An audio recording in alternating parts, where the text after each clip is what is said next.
Busy हैं। यह दिन बहुत व्यस्त है क्योंकि लोग बसेस में भरे हुए हैं और अपनी मंजिल तक पहुंचने की कोशिश कर रहे हैं। स्टूडेंट्स एक दूसरे को धकेल रहे हैं और हर चीज बिल्कुल अजीब लग रही है। बस आखिर एक कॉलेज के सामने रुकती है और एक जवान लड़का बाहर आता है। वह बहुत थका हुआ लग रहा है। वह सोचता है कि उसने पहले साल में इस पागलपन को कैसे झेला। इस लड़के का नाम संग वू है और वह इस कहानी का प्रोटैगनिस्ट है। उसका एक दोस्त हनहो ली उसको कंप्लेन करते सुनता है और मजाक में पूछता है कि क्या उसने स्पेशल फोर्सेस में होने के बारे में झूठ बोला था क्योंकि वह इतनी सी ट्रैफिक को भी नहीं झेल पा रहा। संग वू उसका मजाक उड़ाते हुए कहता है कि उसने तो मिलिट्री ट्रेनिंग भी नहीं की। दोनों आगे भी बातें करते रहते हैं और क्लास की तरफ जाते हैं। जैसे ही वह चल रहे होते हैं उसका दोस्त अचानक रुक जाता है और आसमान की तरफ इशारा करता है। ऊपर आसमान में एक लोडिंग स्क्रीन है जो 90 माइल तक सत्ता, लेकिन हमारे हीरो को कुछ भी नजर नहीं आता क्योंकि उसकी आई साइट खराब है। वह हानहो का मजाक उड़ाना शुरू कर देता है और पूछता है कि क्या उसको अब भी अपनी गर्लफ्रेंड की याद आ रही है। उसका दोस्त पूरे यकीन से कहता है कि उसने आसमान में कुछ देखा है, लेकिन हमारा हीरो सुनने को तैयार नहीं है। वह बस सोचता है कि उसका दोस्त बहुत वीडियो गेम्स खेलता है और अब वह गेम्स और रियलिटी में फर्क नहीं कर पा रहा। वह उससे कहता है कि वह सिर्फ इमेजिन कर रहा है और उसको थप्पड़ मार के रियलिटी में वापस लाता है। एमसी अपने दोस्त से कहता है कि जल्दी कर क्योंकि वह क्लास के लिए लेट नहीं हो सकता। दोनों आखिरकार अलग हो जाते हैं और अपनी अपनी क्लासेस की तरफ चले जाते हैं। हीरो लेक्चर के दौरान फोकस नहीं कर पा रहा क्योंकि उसको नींद आ रही है। वह सोचता है कि काश उसने लेक्चर से पहले एक कप कॉफी पी ली होती, लेकिन यह सिर्फ थकान से बढ़कर कुछ और है। एक बड़ा सा स्क्रीन अचानक उसकी आंखों के सामने फ्लैश होता है। वह उससे पूछता है कि एक अपोकलिप्टिक वर्ल्ड में कौन सी क्लास सर्वाइवल का बेस्ट चांस देगी। सवाल के नीचे एक स्टेटमेंट है जो उससे अपनी क्लास चुनने को कहती है। हीरो कंफ्यूज हो जाता है क्योंकि यह चमकता हुआ स्क्रीन उसकी आंखों के सामने है।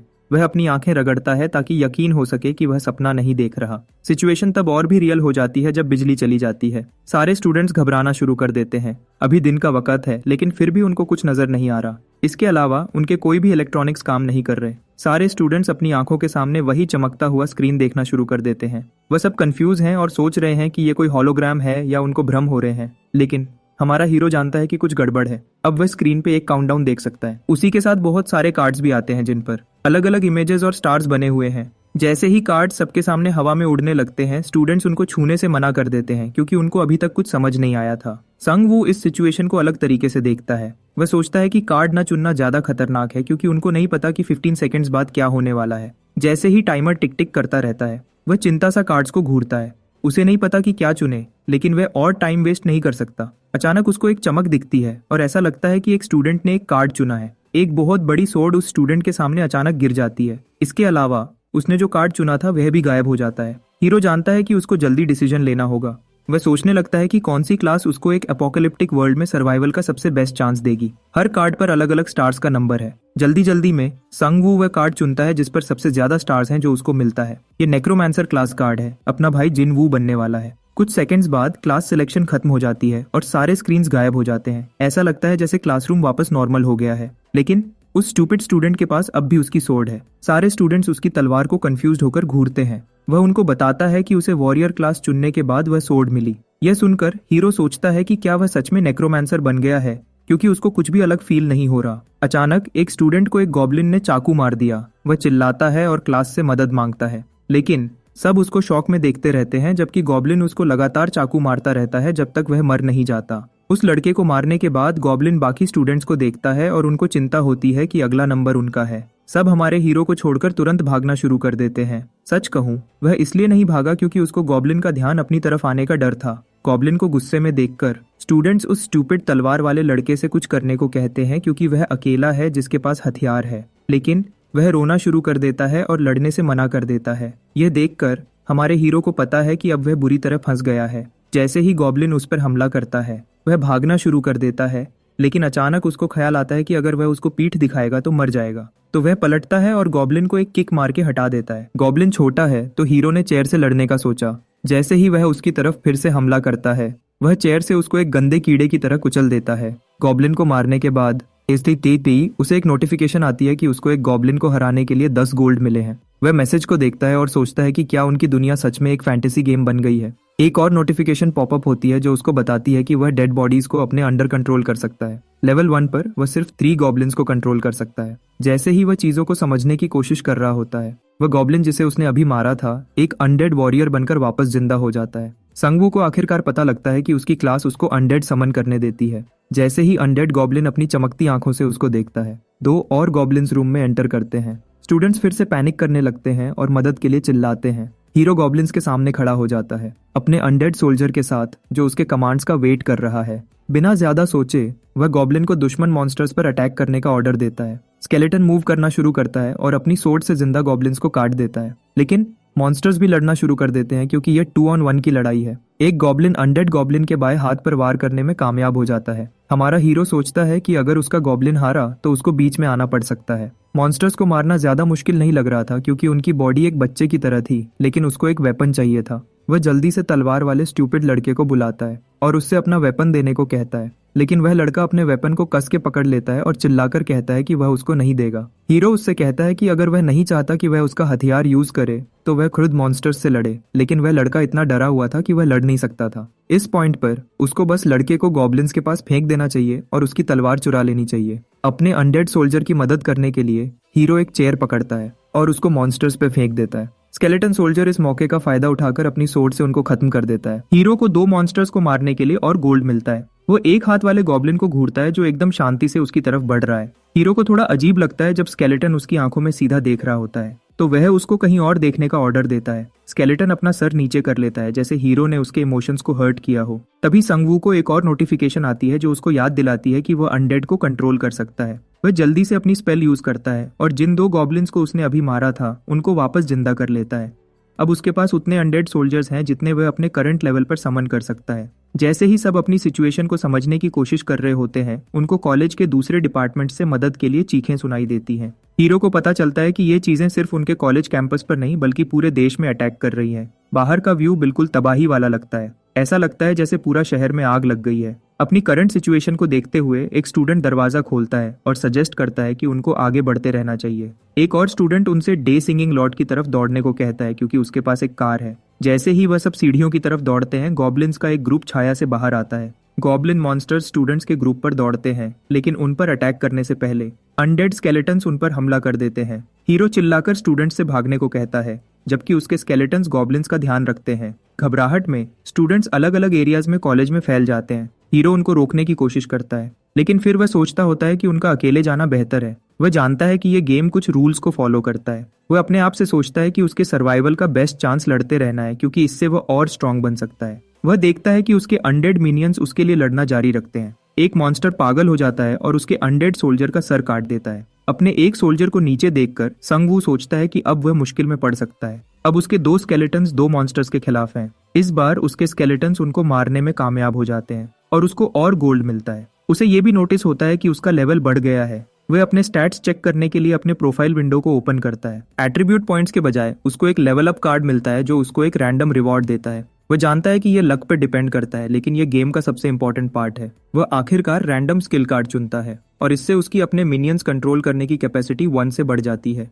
इसका मतलब है कि अब वह एक साथ 4 मिनियंस को कंट्रोल कर सकता है। जैसे ही वह एक और स्केलेटन को समन करता है, उसको पता लगता है कि उसका माना लो हो गया है। वह अपने आप को स्केलेटन से घेर लेता है और कुछ देर सोचने के लिए बैठ जाता है। उसको अब भी नहीं पता कि क्या हो रहा है, तो वह फिलहाल अपनी सर्वाइवल पर फोकस करने का डिसीजन लेता है। अपने स्केलेटन्स को अपनी ढाल बनाकर वह धीरे धीरे नीचे जाता है। नीचे की सिचुएशन अच्छी नहीं लगती, लेकिन वह जानता है कि वह कैंपस में हमेशा नहीं रह सकता। वह अपने स्केलेटन्स को आगे चलने का ऑर्डर देता है और निकल पड़ता है। जैसे ही स्केलेटन्स नीचे जा रहे होते हैं, उनको हैनहो मिलता है। वह अनडेड गॉब्लिन्स को देखकर डर जाता है और अपने डैगर से उनमें से एक के सर पर मारता है। हीरो उसको रोते हुए देखता है और उसको आवाज देता है। उसका दोस्त उससे पूछता है कि ये गॉब्लिन्स क्या हैं और वह उसको बताता है कि वह उसके बॉडीगार्ड्स जैसे हैं। फिर वह उससे उसकी क्लास के बारे में पूछता है और वह कहता है कि उसने रोग क्लास चुना है क्योंकि उसका दोस्त डम था। उसने एक स्टार वाली क्लास चुनी ये सोचकर कि ये उसको ब्रिगेडियर जनरल के लेवल पे ले आएगी। यहाँ तक कि मिनियंस भी उससे डिसअपॉइंट थे। वह उनके ग्रुप में शामिल हो जाता है और वह सब कैंपस से बाहर निकलने लगते हैं। जैसे ही वह चल रहे होते हैं, हीरो को एक नोटिफिकेशन दिखती है जो उसको बताती है कि ग्रुप में चलने की वजह से उसको सिनर्जी का इफेक्ट मिला है। इस इफेक्ट के लिए ग्रुप को 5 डैगर्स इक्विप करने की जरूरत है। ये एक्स्ट्रा गोल्ड देता है और दुश्मन पर एक फेटल हिट लैंड करने का चांस देता है। हीरो को पता चलता है कि यह बफ पार्टीज पर तब लगता है जब कुछ शर्तें पूरी हो जाती हैं। इसके अलावा उसकी स्केलेटन आर्मी को भी इससे फायदा हो सकता है। इसका मतलब था कि वह बिना पार्टी के भी इस बफ को ट्रिगर कर सकता था। जैसे ही वह धीरे धीरे नीचे जाते हैं, उनको कुछ मिनियंस और एक बड़ा मॉन्स्टर मिलता है जो उनका बॉस लगता है। जैसे ही वह गॉब्लिन्स के पास आता है, एक नोटिफिकेशन उसको बताती है कि मॉन्स्टर्स पर सेंट ऑफ डेथ का इफेक्ट हो गया है, जिससे उनके स्टैट्स 30% कम हो जाते हैं। ये इफेक्ट तभी ट्रिगर होता है जब एक ही स्पीसीज के 4 या उससे ज्यादा स्केलेटन्स होते हैं। इस बफ के एक्टिवेट होने के साथ संग वू अपने स्केलेटन मिनियंस को लड़ने के लिए भेज देता है। वह जल्दी से गॉब्लिन्स पर हावी हो जाते हैं और उनको मारने लगते हैं, लेकिन असली चैलेंज बॉस मिनियन से आता है। वह वाइल्ड बर्जर्कर स्किल को एक्टिवेट करने के लिए अपना हाथ उठाता है। इससे दुश्मन मिनियंस को बफ मिलता है और वह लड़ाई का रुख मोड़ना शुरू कर देते हैं। हीरो जानता है कि इस सिचुएशन में उसको शांत रहना चाहिए। वह जानता है कि अगर उसको अपने स्केलेटन्स को जीतने का मौका देना है तो उसको बफ को हटाना होगा। वह एक हाथ वाले स्केलेटन को ऑर्डर देता है कि वह बाकी मिनियंस को इग्नोर करे और बॉस के पीछे जाए। गॉब्लिन बॉस पर हमला करता है और उसकी बाजू को आधा काट देता है। अचानक उसको बॉस से किक पड़ती है, लेकिन उसने अपना काम कर दिया है। बफ के हटने के बाद स्केलेटन्स आसानी से दुश्मन गॉब्लिन्स को कंट्रोल कर लेते हैं। बॉस मिनियन इतनी आसानी से मरना नहीं चाहता तो वह लड़ाई करता है। आखिरकार बॉस भी गिर जाता है और हीरो को कुछ बोनस गोल्ड मिलता है। वह देखता है कि उसके बॉस ने कुछ आइटम्स भी ड्रॉप किए हैं। उनमें से एक स्पीयर है और दूसरा एक रिस्ट बैंड है जो आसपास के एलाइड यूनिट्स को बफ करता है। आइटम्स लेने के बाद वह एक हाथ वाले स्केलेटन को देखता है जो उसके सामने तारीफ का इंतजार कर रहा है। संग वू मुस्कुराता है और उसके सर पर थपथपाता है, जिससे स्केलेटन थोड़ा एक्साइटेड हो जाता है। वह अपने दोस्त के साथ आगे बढ़ते रहने का डिसीजन लेता है। जैसे ही वह चलते हैं उनको पास में कुछ लोग दिखते हैं। हीरो अपने स्केलेटन्स को छिपने का ऑर्डर देता है ताकि वह दूसरे लोगों को डरा ना दे। बहुत सारे स्टूडेंट्स एग्जिट गेट के सामने इकट्ठे हो गए हैं। एक लड़का सबको शांत करने की कोशिश करता है और उनको यकीन दिलाता है कि उसने स्टूडेंट काउंसिल से कांटेक्ट किया है। ऐसा लगता है कि कॉलेज का मेन एग्जिट गेट लॉक है और वह लोग बाहर नहीं निकल सकते। हीरो उस लड़के को पहले से जानता है। उसका नाम जिन सियाक है और वह एक बुली है जो औरतों को भी परेशान करता है। वह स्टूडेंट काउंसिल का पार्ट था, इसलिए वह ऐसा एक्ट कर रहा था जैसे वह इंचार्ज हो।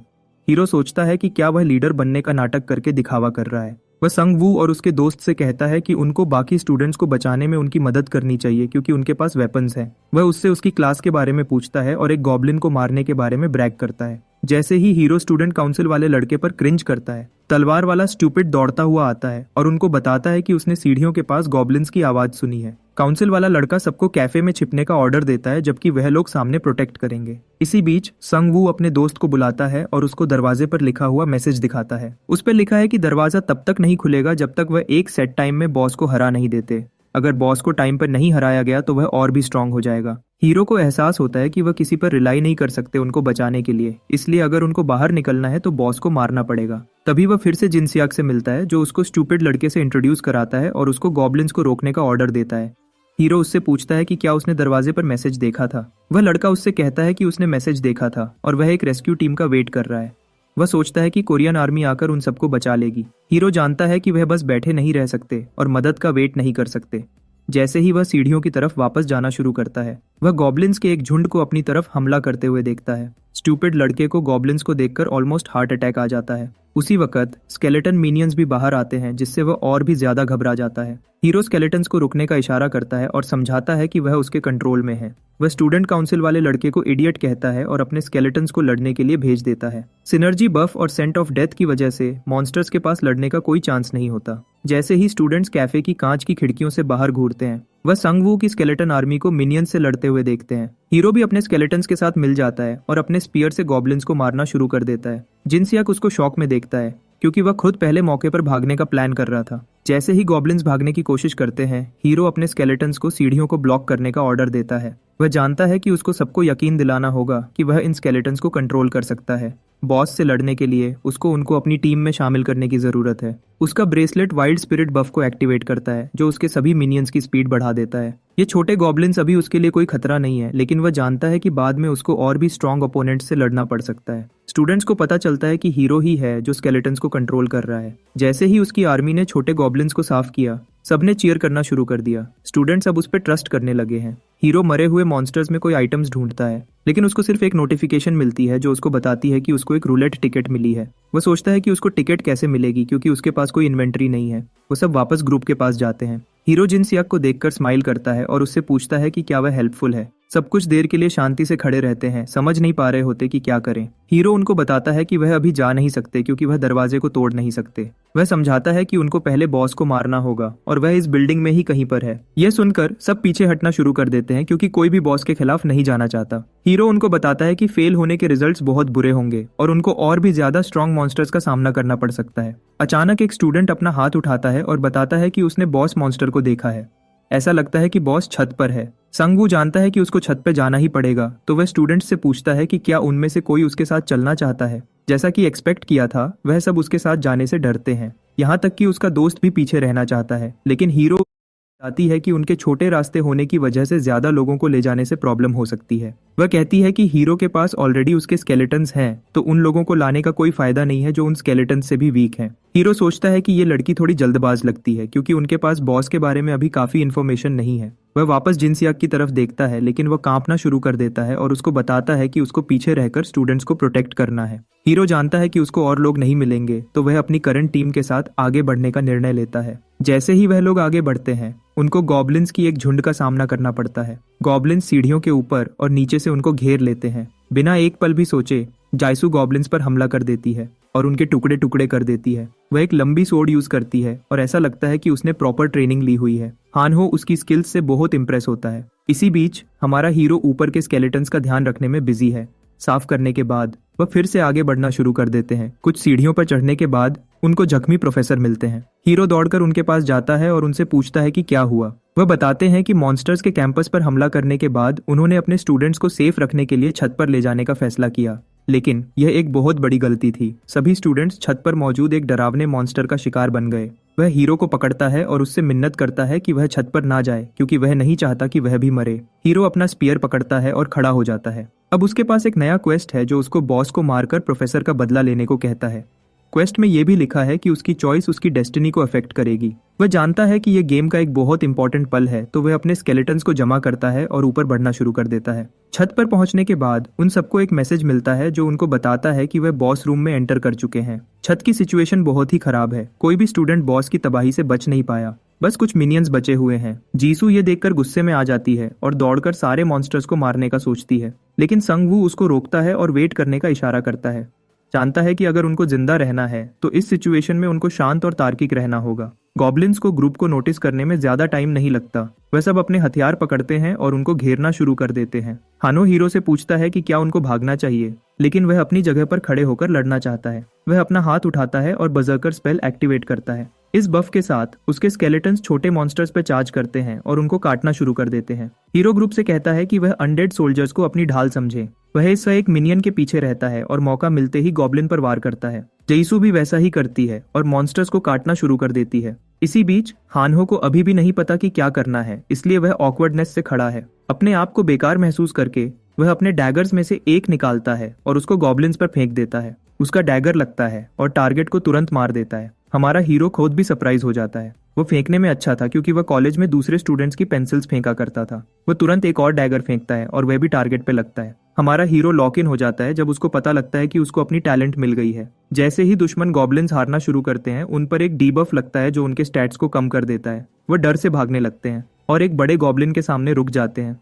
ग्रुप तुरंत पहचान जाता है कि यह गॉब्लिन बॉस मॉन्स्टर है। बॉस के आने से गॉब्लिन्स को नई ऊर्जा मिलती है और वह फिर से लड़ाई में कूद जाते हैं। जैसे ही ग्रुप लड़ने की कोशिश करता है, वह देखते हैं कि बॉस के एक वार से एक स्केलेटन के टुकड़े हो जाते हैं। हीरो नर्वसनेस में अपने सारे मिनियंस को पीछे हटने का ऑर्डर देता है। बॉस उसके स्केलेटन्स पर वार करता रहता है और उनको एक एक करके मारता रहता है। वह मरे हुए मिनियंस को जिंदा करता है, लेकिन उसके पास माना कम है, इसलिए वह ज्यादा देर तक ऐसा नहीं कर सकता। हानहो अपने डैगर्स फेंककर बॉस को सरप्राइज करने की कोशिश करता है, लेकिन वह उसको ब्लॉक कर देता है। बॉस गुस्से में उसके पीछे भागना शुरू कर देता है, जिससे वह मदद के लिए चिल्लाता है। मिनियंस उसकी मदद करने की कोशिश करते हैं, लेकिन बॉस उनको मारकर हटा देता है। लेकिन एक स्केलेटन बॉस पर वार करने में सक्सेसफुल हो जाता है। इससे वह और भी गुस्से में आ जाता है और मिनियन को किक मारकर हटा देता है। अचानक सोर्ड वाली लड़की आती है और जब बॉस का ध्यान भटका होता है तो वह उस पर वार करती है। वह एक अच्छा वॉर करती है, लेकिन वह उसको खत्म करने के लिए काफी नहीं है। हीरो को लगता है कि वह स्ट्रैटेजिक है, तो वह भी एक स्ट्रैटेजी बनाने का फैसला करता है।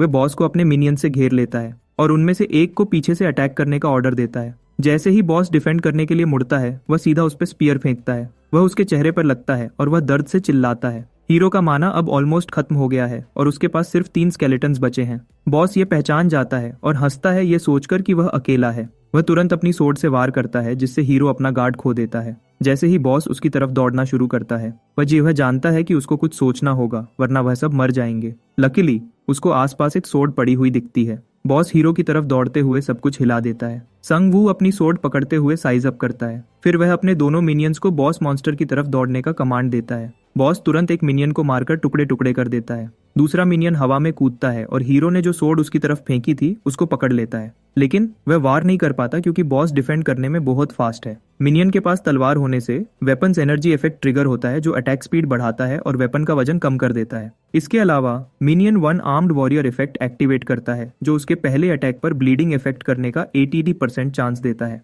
हीरो जानता है कि इन बफ्स के साथ वह जीत सकता है। वह एक चेयर पकड़ता है और अपनी सोर्ड के साथ बॉस की तरफ दौड़ता है। उसी वक्त जीसू और मिनियन भी उसकी तरफ दौड़ते हैं। वह बॉस को चेयर से मारता है ताकि सब उन पर अटैक करें। मौका मिलते ही सब अटैक करने लगते हैं, लेकिन बॉस जमीन पे जोर से मारता है जिससे एक एक्सप्लोजन होता है और वह सब पीछे गिर जाते हैं। अचानक बॉस को हानहो के फेंके हुए डैगर से चाकू लगता है। हीरो जानता है कि यह उसका मौका है। वह अपने एक हाथ वाले स्केलेटन को खुद को सैक्रिफाइस करने का ऑर्डर देता है ताकि वह बॉस पर एक वॉर कर सके। मिनियन ने पूरी लड़ाई में एक एक्टिव रोल निभाया, लेकिन अब उसके मरने का टाइम आ गया था। एक शॉकिंग मोड पर मिनियन अपनी सोर्ड से बॉस को मारने में सक्सेसफुल हो जाता है और ब्लीडिंग इफेक्ट को ट्रिगर कर देता है। बॉस आखिरकार गिर जाता है और हीरो का लेवल बढ़ जाता है। वो ये भी नोटिस करता है कि स्केलेटन ने बॉस का सारा माना एब्जॉर्ब कर लिया है और अब वो लेवल अप हो गया है। वह लेवल 2 पे था और उसमें एक कमांडर के एट्रीब्यूट्स थे। उसके दोस्त उसे बताते हैं कि बॉस को हराने के बाद उनका भी लेवल बढ़ गया है। वह सब अपने लेवल कार्ड्स के बारे में बात करना शुरू कर देते हैं। हीरो एक रैंडम स्किल कार्ड चुनता है। ये उसको माना का यूज करके हड्डियों से वेपन्स बनाने देता है। अपने करंट लेवल पर वह सिर्फ 4 वेपन्स बना सकता है और उन वेपन्स की क्वालिटी हड्डियों पर डिपेंड करती है। बॉस के मरने के साथ उसकी एक्सक्लूसिव क्वेस्ट भी खत्म हो जाती है और उसको एक और स्किल मिलती है जो उसके मिनियंस को स्पॉन करने की टोटल नंबर बढ़ा देती है। उसको अभी भी क्वेस्ट के डेस्टिनी वाले पार्ट का मतलब समझ नहीं आता।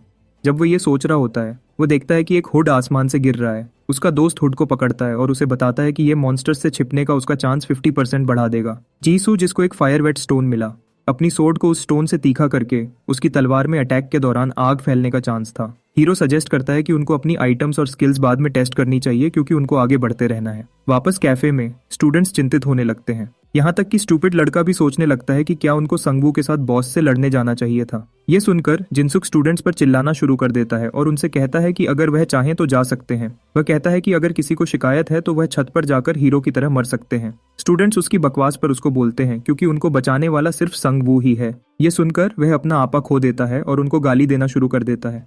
वह उनसे ये भी कहता है कि हीरो मर गया है और उनको बचाने वाला कोई नहीं है। तभी कुछ स्केलेटन्स आते हैं और उसको बहुत डरा देते हैं। हीरो वापस आता है और उससे पूछता है कि क्या वह चाहता है कि वह मर जाए। वह उसके सामने एग्जिट का दरवाजा खोलता है और कैंपस छोड़ने के लिए तैयार हो जाता है। ग्रुप स्केलेटन्स के साथ जिनसियाक की तरफ देखता है।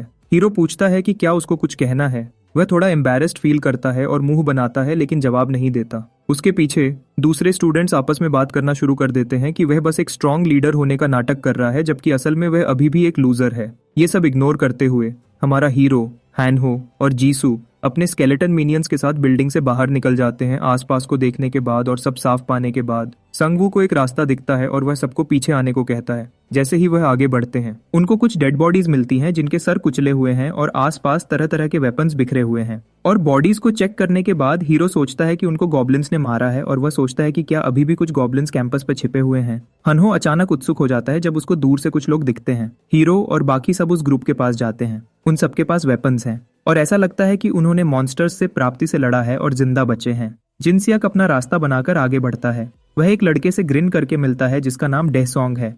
वह लड़का भी उसको पहचानता है और थोड़ा सरप्राइज होता है कि वह जिंदा बच गया है। जैसे ही वह दोनों बात करते हैं, जीसू स्काउल करती है क्योंकि वह उस लड़के को पहले से जानती है। जैसे ही जिनसियाक उसके कान में कुछ बोलता है, जीसू और हानहो आपस में बात करते हैं कि वह जरूर संगवू के बारे में बात कर रहे हैं। हीरो को ज्यादा फर्क नहीं पड़ता और वह बस स्माइल करते हुए खड़ा रहता है। डेसोंग ग्रुप से अपना इंट्रोडक्शन स्टूडेंट काउंसिल के प्रेसिडेंट के रूप में करता है और कमेंट करता है कि सबने कितना दुख झेला है। वह उनसे कहता है कि अगर वह जिंदा रहना चाहते हैं तो उनको एक होना होगा। फिर वह स्केलेटन्स की तरफ इशारा करता है और उनके बारे में पूछता है। हीरो कैजुअली समझाता है कि स्केलेटन्स उसकी क्लास कार्ड की एबिलिटीज का हिस्सा हैं। थोड़ी घिनौनी आवाज में काउंसिल प्रेसिडेंट हीरो से पूछता है कि उसने ऐसे क्रीचर्स क्यों चुने जो लोगों को मारते हैं। संगवू को लगता है कि वह उसको डेंजरस दिखाने की कोशिश कर रहा है। डेसोंग कहता है कि अगर उसको उनका ग्रुप ज्वाइन करना है तो उसको सारे स्केलेटन से छुटकारा पाना पड़ेगा। थोड़ा इरिटेटेड होकर हीरो पूछता है कि अगर उसने मना किया तो क्या होगा। स्टूडेंट काउंसिल प्रेसिडेंट ड्रामेटिकली अपना हाथ उठाता है और हीरो से पूछता है कि क्या वह सच में इन क्रीपी और स्ट्रेंज स्केलेटन्स को उनके ग्रुप में आने देना चाहता है। हनहो पहले उसकी क्रीपी वाली बात पर गुस्सा होता है, लेकिन स्केलेटन्स की तरफ देखने के बाद वह काउंसिल प्रेसिडेंट से सहमत होता है। हालांकि वह अब भी उनको क्यूट समझता है। हीरो बताता है कि स्केलेटन्स उसकी क्लास का हिस्सा हैं और अगर वह उनको खत्म करता है तो वह अपने हथियार खो देगा। वह जोर देकर कहता है कि इस नई दुनिया में सर्वाइवल के लिए प्रोटेक्शन की जरूरत है और स्केलेटन्स वह देते हैं। डेसोंग स्माइल करता है और उसको कहता है कि उसको चिंता करने की जरूरत नहीं है क्योंकि वह लोग उसको प्रोटेक्ट करेंगे। वह आखिरी बार उससे पूछता है कि क्या वह उनका ग्रुप ज्वाइन करना चाहता है। ये सुनकर जीसू गुस्से में आ जाती है और अपनी तलवार उठाकर आगे बढ़ती है। वह उससे कहती है कि वह लोग उनका ग्रुप ज्वाइन करना ही नहीं चाहते और पॉइंट आउट करती है कि स्टूडेंट काउंसिल में होने से वह स्पेशल नहीं बन जाता। डेसोंग उसको देखता है और पूछता है कि क्या वह department of social and physical education से है। स्मर्क करते हुए वह जवाब देती है कि अब इससे कोई फर्क नहीं पड़ता क्योंकि यूनिवर्सिटी खत्म हो गई है। वह सजेस्ट करता है कि वह शांत हो जाए और उसकी ऑफर के बारे में फिर से सोचे। ये सुनकर वह और भी ज्यादा गुस्से में आ जाती है। वह उसको याद दिलाती है कि उसने फेस्टिवल के दौरान फर्जी चेक्स बनाकर स्टूडेंट फीस को कैसे चुराया था और बताती है कि उसने ही यूनिवर्सिटी की वेबसाइट पर उनके बारे में रिपोर्ट की थी। यह सुनकर वह आखिरकार उनसे कहता है कि वह अपना रास्ता अलग कर लें। जैसे ही ग्रुप निकलने लगता है वह उन पर चिल्लाता है और कहता है कि वह सिनर्जी इफेक्ट के लिए साथ नहीं रहने का पछतावा करेंगे। अब सोचो, एक ऐसे बंदे को यह बात कहना जो स्केलेटन्स की आर्मी बना सकता है। स्टूडेंट काउंसिल मेंबर्स से दूर होने के बाद हीरो जीसू से पूछता है कि क्या उसकी डेसोंग के खिलाफ कोई पर्सनल दुश्मनी है। वह उससे कहती है कि वह बस एक बुली है जो कॉलेज में लड़कियों को ताड़ने और औरतों को परेशान करने आता है। हानहो बड़बड़ाने लगता है जब वह सुनता है कि स्टूडेंट काउंसिल प्रेसिडेंट एक स्काउंड्रल है। लड़की सजेस्ट करती है कि उनको फिलहाल कैंपस से बाहर निकलने पर फोकस करना चाहिए। इसके अलावा उनको भीड़ भाड़ वाली जगहों से बचना चाहिए क्योंकि मॉन्स्टर्स बड़े ग्रुप्स का शिकार कर रहे होंगे। संगवू एक सेकंड के लिए सोचता है और सजेस्ट करता है कि वह पहाड़ी के बगल से फुटपाथ लें क्योंकि ये मेन गेट तक जाता है लेकिन ज्यादा लोगों से बचाता है। टीम स्केलेटन के साथ एरिया को स्कैन करते हुए एक लंबी लकड़ी की सीढ़ियां चढ़ रही होती है। माहौल थोड़ा ज्यादा शांत लगता है। अचानक संगवू सबको रुकने का इशारा करने के लिए अपना हाथ उठाता है। सीढ़ियों के एंड में उनको एक बड़ा सा ऑर्क दिखता है जो कई ताजा लाशों के ऊपर खड़ा है। ये ऑर्क मॉन्स्टर गॉब्लिन बॉस से भी बड़ा लगता है। एमसी को एहसास होता है कि ये मॉन्स्टर्स की अगली लहर है। बिना किसी वार्निंग के मॉन्स्टर अपनी एक्स को जमीन पे घुसाता है और उनकी तरफ चार्ज करता है। हीरो अब मॉन्स्टर से लड़ने का आदी हो गया है तो वह स्माइल करता है और इसको नए स्केलेटन्स बनाने का मौका समझता है। ऑर्क स्केलेटन्स की तरफ बढ़ता है और उनको बिना वार्निंग के टुकड़े टुकड़े कर देता है। स्केलेटन्स को खत्म करने के बाद उसका ध्यान जीसू की तरफ जाता है जो अजीब तरीके से अपनी सोड आगे बढ़ाती है। ऑर्क की एक्स उसकी तलवार से टकराती है जिससे वह लगभग हार जाती है। जैसे ही वह एक और वार के लिए अपनी एक्स उठाता है, संगवू का एक स्केलेटन गिसू को बचाने के लिए टूटकर खुद को सैक्रिफाइस कर देता है। हीरो जानता है कि वह ऑर्क को और पास नहीं आने दे सकता तो वह अपने एक स्केलेटन को उसको रोकने का कमांड देता है। एक हाथ वाला स्केलेटन ऑर्क के सामने आ जाता है। जैसे ही ऑर्क उसको मारने की कोशिश करता है वह अटैक से बचकर उसके कंधे पर एक वार करता है। हीरो जीसू को आवाज देता है और उससे कहता है कि वह स्टेबल जमीन पर पीछे हटे क्योंकि वह सीढ़ियों पर ऑर्क से नहीं लड़ सकते। वह गुस्से में लगती है कि ऑर्क ने उसकी डिफेंस को इतनी आसानी से तोड़ दिया। ऊपर आने के बाद हीरो ग्रुप को बताता है कि वह ऑर्क के पास नहीं जा सकते। ऑर्क वार से रिकवर करता है और सीढ़ियों से ऊपर आना शुरू कर देता है। इसी बीच ग्रुप पेड़ों की तरफ बढ़ता है ताकि उसकी मूवमेंट्स को रिस्ट्रिक्ट किया जा सके। हीरो जीसू को कहता है कि अगर जरूरी हुआ तो वह अपने प्लान के लिए स्केलेटन्स को सैक्रिफाइसेस के रूप में यूज करेगा। उसके आसपास बहुत सारी डेड बॉडीज हैं तो उसको बस अपने माना का ध्यान रखना है। ऑर्क उनको पकड़ने की कोशिश करते हुए पेड़ों से आगे बढ़ना शुरू करता है। ऑर्क को घेरने के बाद संगवू अपने स्केलेटन्स को वार करने का ऑर्डर देता है। उसी वक्त हानहो मॉन्स्टर की तरफ एक डैगर फेंकता है। सारे स्केलेटन्स भी साथ हो जाते हैं और अपने हथियार ऑर्क पर फेंकते हैं। दो स्केलेटन्स उसके ब्लाइंड स्पॉट से ऑर्क पे दौड़ते हैं लेकिन ऑर्क उन दोनों को मारने में कामयाब हो जाता है। हैरानगी की बात है स्केलेटन्स उसकी दोनों बाजू को कस के पकड़ कर रखते हैं। उसी वक्त हीरो और जीसू अपनी सोर्ड्स के साथ उसकी तरफ दौड़ते हैं। ऑर्क जीसू पर वार करता है लेकिन वह बच जाती है। वह उसकी बाजू के नीचे से फिसलकर उसकी तलवार से उसके घुटने पर वार करती है। ऑर्क एक घुटने पर गिरता है जबकि हीरो उसकी सीधी बाजू काट देता है। आखिर में एक हाथ वाला स्केलेटन हवा में कूदता है और आखिरी वार करता है। हीरो को एक विंडो दिखती है जो उसको बताती है कि उसने ऑर्क पेट्रोल को मारकर 110 गोल्ड कमाए हैं। शॉक होकर उसको पता लगता है कि उन्होंने अभी ऑर्क का बॉस मारा है। जीसू उससे कहती है कि ऑर्क उनके पिछले बॉस जितना टफ नहीं था। वह लाश की तरफ चलता है और उसको समन करने की कोशिश करता है लेकिन सिस्टम उसको बताता है कि उसका लेवल मीडियम टियर मॉन्स्टर्स को जिंदा करने के लिए काफी नहीं है। वह कुछ नॉर्मल स्केलेटन्स को समन करता है और जाइसू से पूछता है कि उसने कौन सा कार्ड चुना था। वह याद करती है कि उसने 3 स्टार वाला टाइगर हंटर कार्ड चुना था क्योंकि उसको उसका रंग पसंद था। क्योंकि उसका माना रिकवर हो गया है, हीरो अपनी नई स्किल्स ट्राई करने का सोचता है। वो हड्डियों से वेपन्स बनाने की अपनी एबिलिटी यूज करता है और एक सोर्ड, ब्लंट वेपन, स्पीयर और एरो बनाता है जो सबसे कम ग्रेड के हैं। हर वेपन को गोल्ड के बदले ट्रेड किया जा सकता है। जब वह एक्स को पकड़ता है, वह देखता है कि वेपन्स उसकी सोच से ज्यादा हल्के हैं। वह एक्स को अपने एक स्केलेटन की तरफ फेंकता है और उन सबको एक नया वेपन देता है। इससे स्केलेटन्स के लिए कुछ और वेपन सिनर्जी बफ्स एक्टिवेट हो जाते हैं। वह अपनी सोर्ड में से एक हैनहो को देता है और उसको इंस्ट्रक्ट करता है कि वह इसको बाद में स्केलेटन को वापस दे दे। ग्रुप सीढ़ियों से नीचे जाना शुरू करता है। अपने रास्ते में हानहो को कुछ अजीब दिखता है। उनके सामने एक सील्ड पर्पल एंट्रेंस है जिस पर एक मैसेज है कि उनको बॉस को 8 मिनट में हराना होगा, वरना सारे मॉन्स्टर्स की पावर डबल हो जाएगी। हीरो फ्रस्ट्रेट हो जाता है क्योंकि उसको फील होता है कि ये दूसरी बार है जब उनको ऐसी सिचुएशन का सामना करना पड़ रहा है। उसी वक्त एक अलर्ट आता है जो उनको बताता है कि ऑर्क स्क्वाड्स ने हंटर्स और बड़े ग्रुप्स की खुशबू की तरफ आकर शिकार शुरू कर दिया है। और गाइसू देखता है कि ग्रुप का साइज एनिमीज की संख्या डिटरमिन करता है, इसलिए इस सिनारियो में एक बड़े ग्रुप के साथ रहना सबसे बेस्ट आइडिया नहीं है। इसी बीच एक ऑर्क स्टूडेंट काउंसिल टीम का शिकार करने आता है। जीसू और हानहो बिल्डिंग के बाहर से उनकी चीखें सुन सकते हैं। वह रिलीव्ड महसूस करता है कि वह उनके साथ नहीं थे। वह तीनों अब जानते हैं कि एक बड़े ग्रुप में होना हमेशा फायदेमंद नहीं होता। एक और नोटिफिकेशन आती है जो पहली ऑर्क की वेव के आने का इशारा करती है। ग्रुप को 5 ऑर्क्स का सामना करना है। हानहो जब उनको आते हुए देखता है तो घबरा जाता है और हीरो से उसका प्लान पूछता है। एक सेकंड सोचने के बाद वह स्माइल करता है और उसको बताता है कि उसके पास एक आइडिया है। वह आसपास की कार्स और स्केलेटन्स का यूज करके एक जाल बिछाने का प्लान करता है। जब ऑर्क्स सड़क पर आगे बढ़ना शुरू करते हैं, उनमें से एक को हानहो एक कार पर खड़ा दिखता है जो उनको सुअर कहकर टॉन्ट कर रहा है। गुस्से में ऑर्क्स उसकी तरफ दौड़ते हैं। इससे पहले कि वह ज्यादा करीब आए, एक कार का दरवाजा खुल जाता है और वह अपना बैलेंस खो देते हैं। तभी हीरो और जीसू एक्शन में आते हैं। जीसू अपनी तलवार निकालती है और वह अपने छिपे हुए स्केलेटन आर्मी का यूज हमला करने के लिए करता है। स्केलेटन्स ऑर्क्स पर हर तरफ से हमला करते हैं और उनको रिएक्ट करने का मौका नहीं देते। ऑर्क्स को मारने के बाद एक सिस्टम नोटिफिकेशन आती है जो उनकी जीत का घोषणा करती है। संगवू को पहली वेव को हराने के लिए 100 गोल्ड मिलते हैं और वह लेवल 4 पर पहुंच जाता है। वह देखता है कि अब वह 7 मिनियंस को कमांड कर सकता है, जबकि उसकी माना कैपेसिटी अभी भी कम है। इसी बीच हानहो अपने नए हाई स्पीड स्लैश स्किल से बहुत खुश है। हीरो जीसू की तरफ मुड़ता है और उससे पूछता है कि उसको क्या मिला। वह बताती है कि उसने स्ट्रेंथ को चुना है, जिससे उसकी पावर 2 पॉइंट्स बढ़ गई है और उसको एक गर्म आग जैसा फील हुआ। हीरो हानहो को अपनी तलवार वापस देने को कहता है और 2 और स्केलेटन्स को समन करता है। अगले किसी भी अटैक के लिए तैयार होता है। वह सोर्ड एक स्केलेटन को देता है जो उसको लेने के लिए हाथ बढ़ाता है। जब वह उस एरिया से बाहर निकल रहे होते हैं, वह देखते हैं कि पूरा शहर अफरा तफरी में है। चलते चलते संगवू अचानक अपनी मुट्ठी उठाता है और सबको रुकने का इशारा करता है। उनके सामने कुछ ऑर्क्स एक बस पे हमला कर रहे हैं और अंदर के सब लोगों को मारने की कोशिश कर रहे हैं। वह तीनों एक पेड़ के पीछे से झांकते हैं और वहां 7 ऑर्क्स देखते हैं। बस के अंदर से एक लड़का स्पीयर से ऑर्क्स को मारने की कोशिश करता है, लेकिन वह काफी नहीं है। हीरो को पता है कि इस तरह तो वह सब मर जाएंगे। जीसू देखती है कि 2 ऑर्क्स अपनी एक्सेस को एक और हमले के लिए उठा रहे हैं और कहती है कि उन्हें उनकी मदद करनी चाहिए। वह सुझाव देती है कि वह बस के एक तरफ से ऑर्क्स पर हमला करे, जबकि वह स्पीयर वाला लड़का दूसरी तरफ से उन पर हमला करे। लेकिन हीरो को शक है कि क्या वह स्पीयर वाला लड़का ऑर्क्स के खिलाफ लड़ने के लिए इतना बहादुर होगा।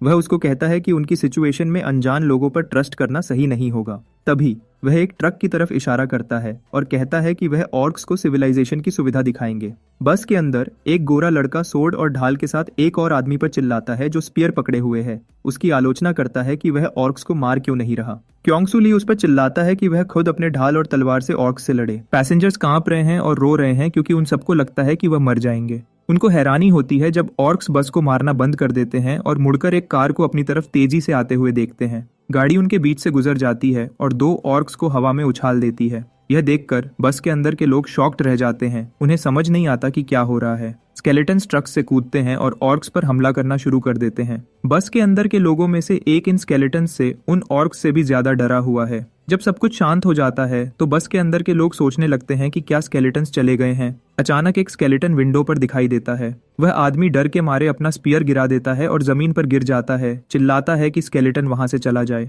हनहो बस के दरवाजे पर नॉक करता है और डरे हुए आदमी को खोलने के लिए कहता है।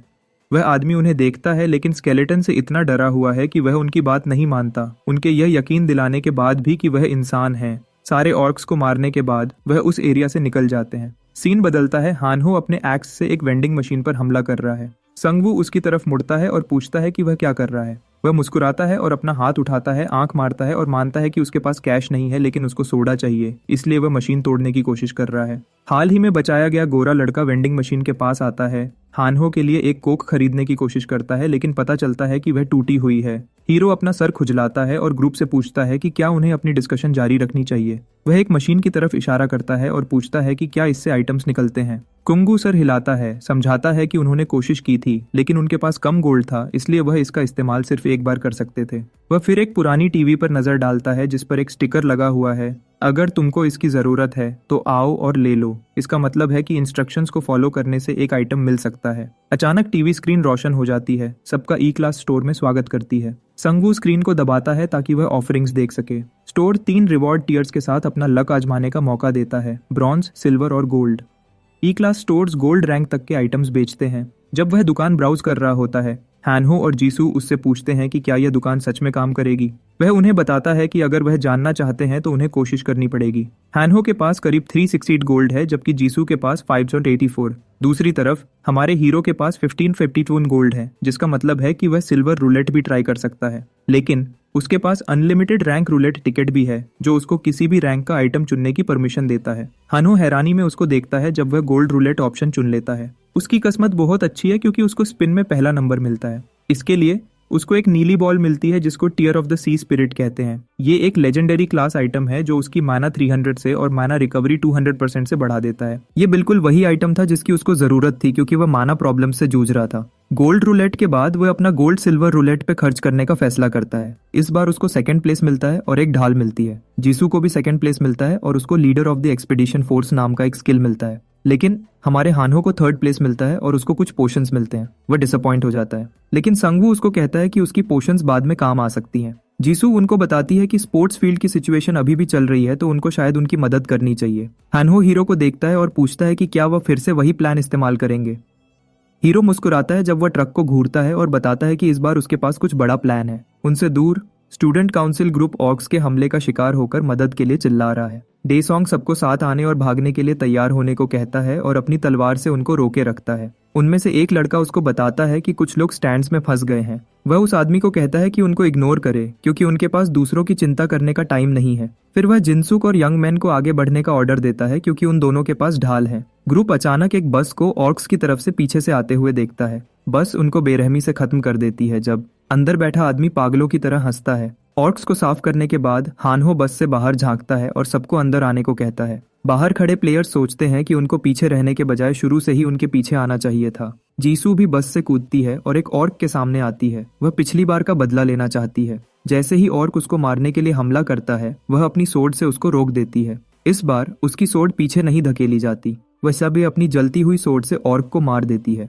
और एक्साइटमेंट में पीछे मुड़कर देखती है, लेकिन सिर्फ संगवू और उसके स्केलेटन्स को बाकी सारे ऑर्क्स को मारते हुए देखती है। वह उसकी शानदार स्ट्रैटेजी देखती है कि कैसे वह ऑर्क्स पर हमला कर रहा है जबकि खुद उनसे दूरी बनाए हुए है। ये बात उसको थोड़ा बेवकूफ फील कराती है क्योंकि उसने ऑर्क्स को हराने के लिए सिर्फ अपनी फिजिकल स्ट्रेंथ पे पॉइंट्स लगाए थे। जब वह ऑर्क्स को चीरते हुए जाता है तो वह सोचती है कि इस सबसे पहले वह क्या करता था। ऑर्क्स को मारने के बाद वह डेसोंग को घूरता है और उससे पूछता है कि वह यहाँ क्या कर रहा है क्योंकि वह पहले उसके स्केलेटन्स के पास नहीं आना चाहता था। डेसोंग घबराकर हंसता है और उससे पूछता है कि क्या वह उनकी करंट सिचुएशन में उससे नाराज होने वाला है। हीरो गुस्से से उसको देखता है और कहता है कि उसने उसको लोगों को छोड़कर भागते हुए देखा था। वह समझाता है कि वह बस रिट्रीट कर रहा था और अपनी टीम को पुनर्गठित करने की कोशिश कर रहा था, लेकिन बस में सब लोग जानते हैं कि वह झूठ बोल रहा है। जब वह ये बातचीत कर रहे होते हैं, उनको एक नोटिफिकेशन दिखती है कि और की चीफ गुस्से में है। हीरो तुरंत बस में चढ़ जाता है और डेसोंग को बताता है कि उसको अंदर आने की परमिशन तभी मिलेगी जब वह उसके ऑर्डर्स फॉलो करेगा। वह उसको पहले अपना आर्मर देने का ऑर्डर देता है। डेसोंग शिकायत करता है और पूछता है कि वह अपने आर्मर के बिना अपने बॉडी को कैसे प्रोटेक्ट करेगा। संगवू मुस्कुराता है और उसको बताता है कि उसको चिंता करने की जरूरत नहीं है क्योंकि वह उसकी प्रोटेक्शन में रहेगा। उनके जाने के बाद उसको एक सिस्टम नोटिफिकेशन मिलती है जो बताती है कि उसका लेवल 5 हो गया है, जिससे वह मीडियम साइज्ड मॉन्स्टर्स को कंट्रोल कर सकता है। एक और सिस्टम अलर्ट उसको बताता है कि उसके कंट्रोल में मॉन्स्टर्स की मैक्सिमम गिनती बढ़ गई है। वह खुश होता है कि अब वह 9 मॉन्स्टर्स को कमांड कर सकता है। अचानक उसको अपने पीछे मूवमेंट फील होती है और वह मुड़कर देखता है तो उसको एक स्केलेटन दिखता है जिसने वो सारा आर्मर पहना हुआ है जो उसने डेसोंग से लिया था।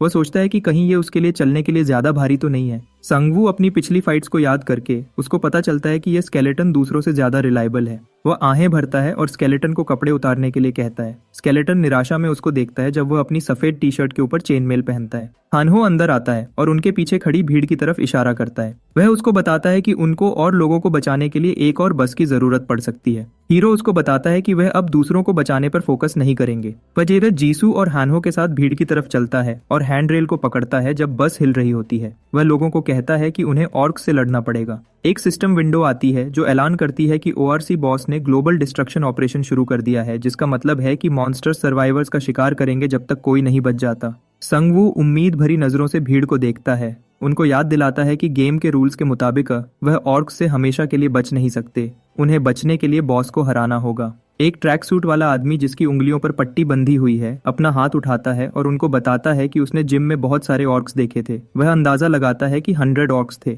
यह सुनकर भीड़ डर जाती है। जैसे ही सिस्टम उन्हें इम्परफेक्ट टीम वर्क के लिए पेनल्टी के बारे में अलर्ट करता है। 3 नए सिस्टम अलर्ट्स आते हैं। पहला बताता है कि कम से कम 10 प्लेयर्स का लेवल 5 से कम है, जिसके रिजल्ट में उनकी मूवमेंट स्पीड और अटैक स्पीड कम हो जाएगी।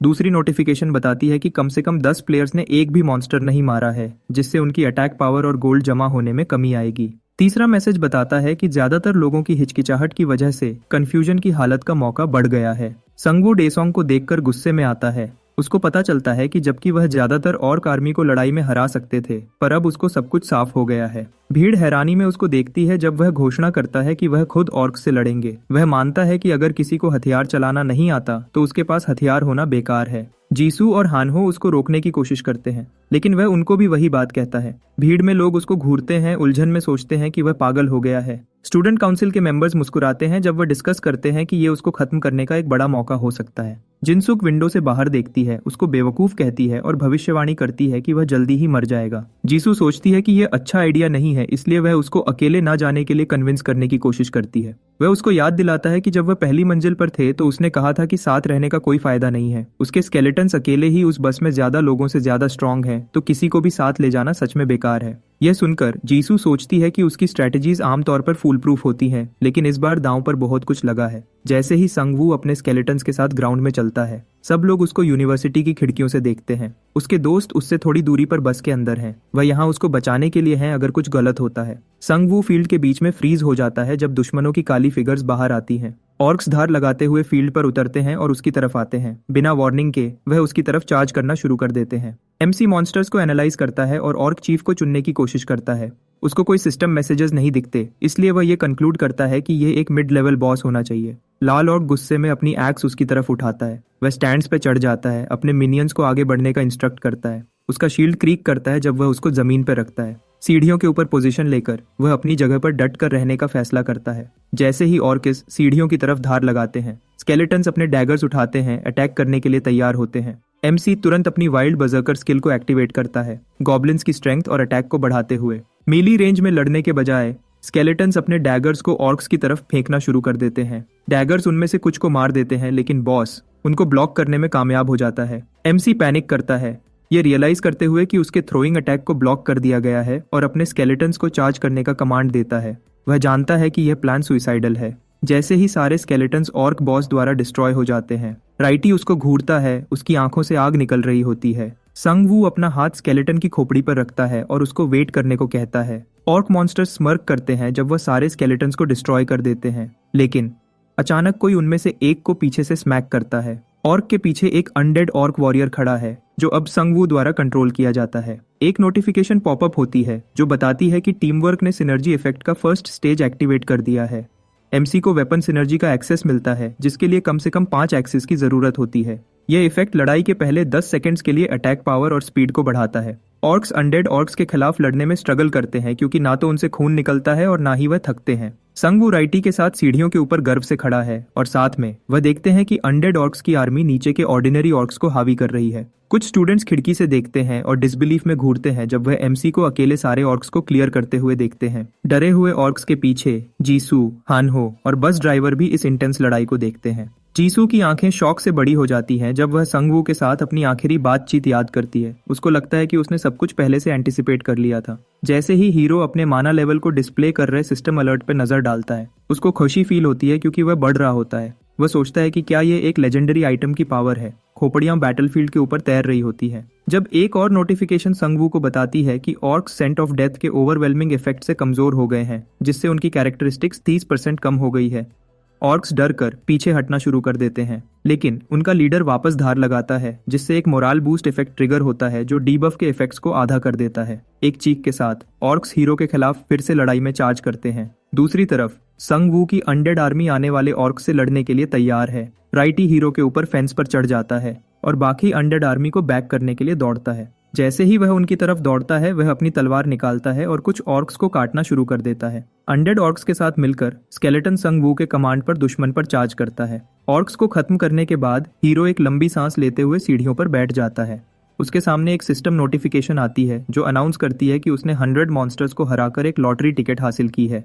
यह अचीवमेंट उसको इन्फिनिट स्टेटस तक रैंक अप करने देता है, जिससे वह स्टोरी में यह सम्मान पाने वाला 21st प्लेयर बन जाता है। उसको पता चलता है कि उससे 20 प्लेयर्स आगे हैं जिन्होंने पहले ही ये टिकट ले ली है। अचानक उसको एक बस की आवाज सुनाई देती है। कोई बस को एस्केप में भगाने की कोशिश कर रहा है, लेकिन वह पिंक वॉल से टकराते हैं और वह उनको निकलने से रोकता है। संग वू गुस्से में आ जाता है जब वह स्टूडेंट प्रेसिडेंट ग्रुप को ऑर्क्स से घिरा हुआ देखता है। वही लोग थे जो बस के साथ भागने की कोशिश कर रहे थे। वह मदद के लिए चिल्लाते हैं क्योंकि ऑर्क्स उनको किडनैप करने की कोशिश करते हैं। फ्रस्ट्रेटेड होकर वह अपने माथे पर हाथ रखता है। वह इस बात से परेशान है कि दूसरों ने उसके ऑर्डर्स नहीं माने और सिचुएशन को और कॉम्प्लिकेटेड कर दिया। जैसे ही संग वू ग्रुप को बचाने की तैयारी करता है, दूसरे स्टूडेंट्स से भी उसके साथ आने का आग्रह किया जाता है। भले ही वह अकेले लड़ना पसंद करता है, वह उनको साथ आने देता है जब तक वह उसके स्केलेटन्स के रास्ते में न आए। वह अपने 2 अनडेड ऑर्क्स के साथ बिल्डिंग में एंटर करता है। वह हारे हुए गॉब्लिन्स की लाशें सीलिंग से लटकती हुई देख रहा है। बिल्डिंग का अंदर का हिस्सा टेरिफाइंग लगता है। ग्रुप रुक जाता है जब आगे धुएं से एक ग्लो निकलता है जो एक चमकती आंखों वाले मॉन्स्टर को रिवील करता है।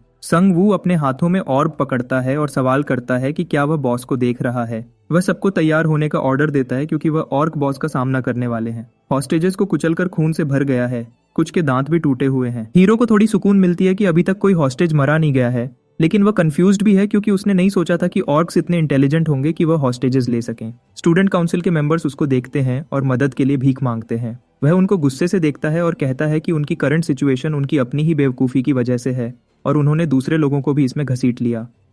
वह उससे लड़ रहा है जो उसको समझ भी नहीं सकता, तो वह ऑल इन जाता है और कोई कमजोरी नहीं दिखाता क्योंकि यह उसके लिए डेंजरस हो सकता है।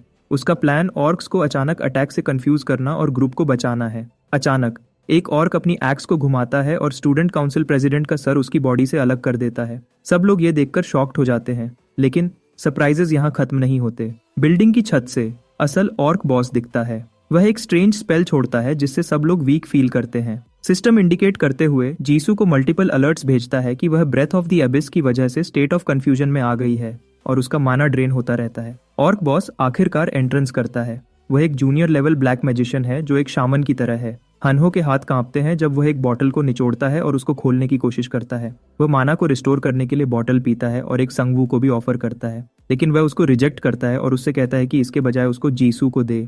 वह डार्क माना की स्ट्रीम्स को सांस लेते हुए ग्रिन करता है और डार्क एनर्जी को रिफ्रेशिंग फील करता है। इसी बीच एक सिस्टम अलर्ट इंडिकेट करती है कि एबिसाइल ब्रेथ के जमा होने की वजह से फर्स्ट अवेकनिंग के इफेक्ट्स टेम्पररीली एक्टिवेट हो गए हैं, उसके कैरेक्टरिस्टिक्स को सिग्निफिकेंटली एनहांस कर रहे हैं और मॉन्स्टर्स को समन करने की संख्या बढ़ा रहे हैं। उसको समझ आता है कि वह इतना कॉन्फिडेंट क्यों फील कर रहा है। सिस्टम उसको इन्फॉर्म करता है कि एबिसाइल ब्रेथ के जमा होने की वजह से फर्स्ट अवेकनिंग के इफेक्ट्स टेम्पररीली एक्टिवेट हो गए हैं, उसके कैरेक्टरिस्टिक्स को सिग्निफिकेंटली एनहांस कर रहे हैं और मॉन्स्टर्स को समन करने की संख्या बढ़ा रहे हैं। जैसे ही वह आगे बढ़ता है, उसकी फिगर सिर्फ उसके माना की ग्लो से इल्यूमिनेट होती है, जिससे वह टेरिफाइंग लगता है।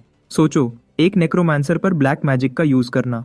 वह बॉस की तरफ स्माइल के साथ चलता रहता है और उससे पूछता है कि उसने क्या किया। बॉस बहुत कंफ्यूज्ड है क्योंकि उसने इसमें से कुछ भी होने की एक्सपेक्ट नहीं की थी। जीसू संगवू के पीछे दौड़ती है और कहती है कि उनको सबको बिल्कुल छत की तरह साथ में अटैक करना चाहिए। संगवू एक क्रीपी स्माइल देता है जब उसकी पूरी बॉडी ओवरफ्लोइंग माना से ग्लो करती है। वह डिक्लेयर करता है कि अब से कुछ भी वैसा नहीं होगा जैसा पहले था। अनडेड हवा में उड़ता है और हानहो उनको देखता है जब छत पर सारी मरी हुई लाशें जिंदा होना शुरू कर देती हैं। उसकी आंखें शॉक से खुली रह जाती हैं जब वह उन न्यूमरस सिस्टम नोटिफिकेशंस को घूरता है जो उन्हें मिली हैं। इसी बीच संगवू एक बिल्कुल मॉन्स्टर की तरह लगता है जो बॉस को मौत की असली पावर चखाना चाहता है। ऑर्क शामन सारे अनडेड वॉरियर्स को टुकड़े टुकड़े करना शुरू कर देता है, लेकिन एक सिस्टम नोटिफिकेशन दिखती है जो रिवील करती है कि इन सारे अनडेड स्केलेटन्स को गारंटीड रिवाइव करने का मौका है। शामन जितने भी स्केलेटन्स को मार दे वह वापस आते रहते हैं। जैसे ही वह एक स्केलेटन को मारता है, संगवू उसको तुरंत रिवाइव कर देता है। ऑर्क शामन थकना शुरू कर देता है। वह हीरो को घूरता है जो अब एक एब्सोल्यूट मॉन्स्टर की तरह लगता है। अपने बंदे गलती से बॉस में बदल गए। वह शामन से पूछता है कि क्या उसको आखिरकार समझ आया कि वह इस वक्त किससे लड़ रहा है।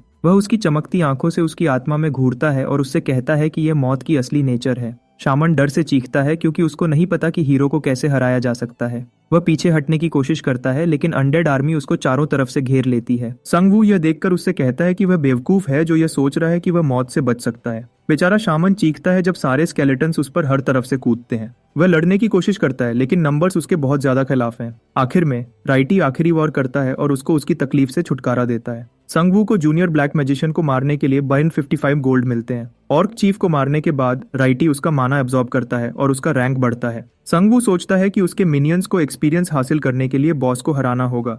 फिर वह अपने मिनियंस की लिस्ट खोलता है। उसके पास टोटल 33 स्केलेटन्स हैं, एक उसका जो लेवल 3 वेटरन है।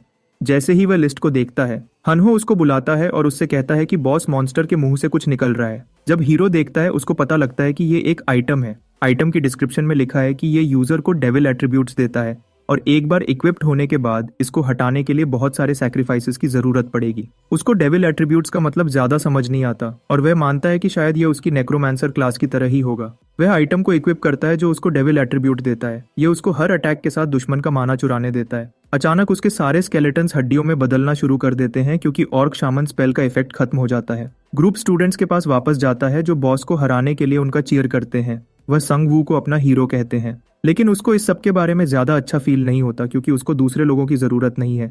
वह जानता है कि सर्वाइवल के चांसेस बढ़ाने के लिए उसको अपने साथ बहुत ज्यादा लोगों को नहीं रखना चाहिए क्योंकि बॉस हार गया है। सील आखिरकार टूट जाता है और एग्जिट डोर खुल जाता है। स्टूडेंट सोच रहे हैं कि क्या वह आखिरकार इस एरिया से निकल सकते हैं। वह सब एक दूसरे से बात करना शुरू कर देते हैं और अपने अगले मूव के बारे में सोच रहे होते हैं। उनमें से कुछ सोचते हैं कि उनको बस संगवू के पीछे रहना चाहिए क्योंकि ये सर्वाइवल के लिए उनका सबसे बेस्ट ऑप्शन है। हनहो चिंतित एक्सप्रेशन के साथ अपने फोन को देखता है और हीरो से कहता है कि यह पूरी दुनिया में हो रहा है। वह सोचता है कि क्या उसके पेरेंट्स ठीक हैं। यह सुनकर हीरो अपने पेरेंट्स के बारे में सोचता है। अचानक एक बस उनके सामने रुकती है और क्योंगसू सबसे अंदर आने को कहता है। वह कहता है कि वह अपनी मिलिट्री सर्विस के दौरान ड्राइवर था और उसको पता है कि मिलिट्री बेस कहाँ है। वह बस को बेस तक ले जाने वाला है। संगवू स्माइल करता है और उससे झूठ बोलता है कि वह नहीं जा सकता क्योंकि उसका घर पास ही है। क्योंगसू बाकी स्टूडेंट्स को अंदर आने को कहता है और बताता है कि उन्होंने 2 बसेस लाई हैं ताकि सब लोग आ सकें।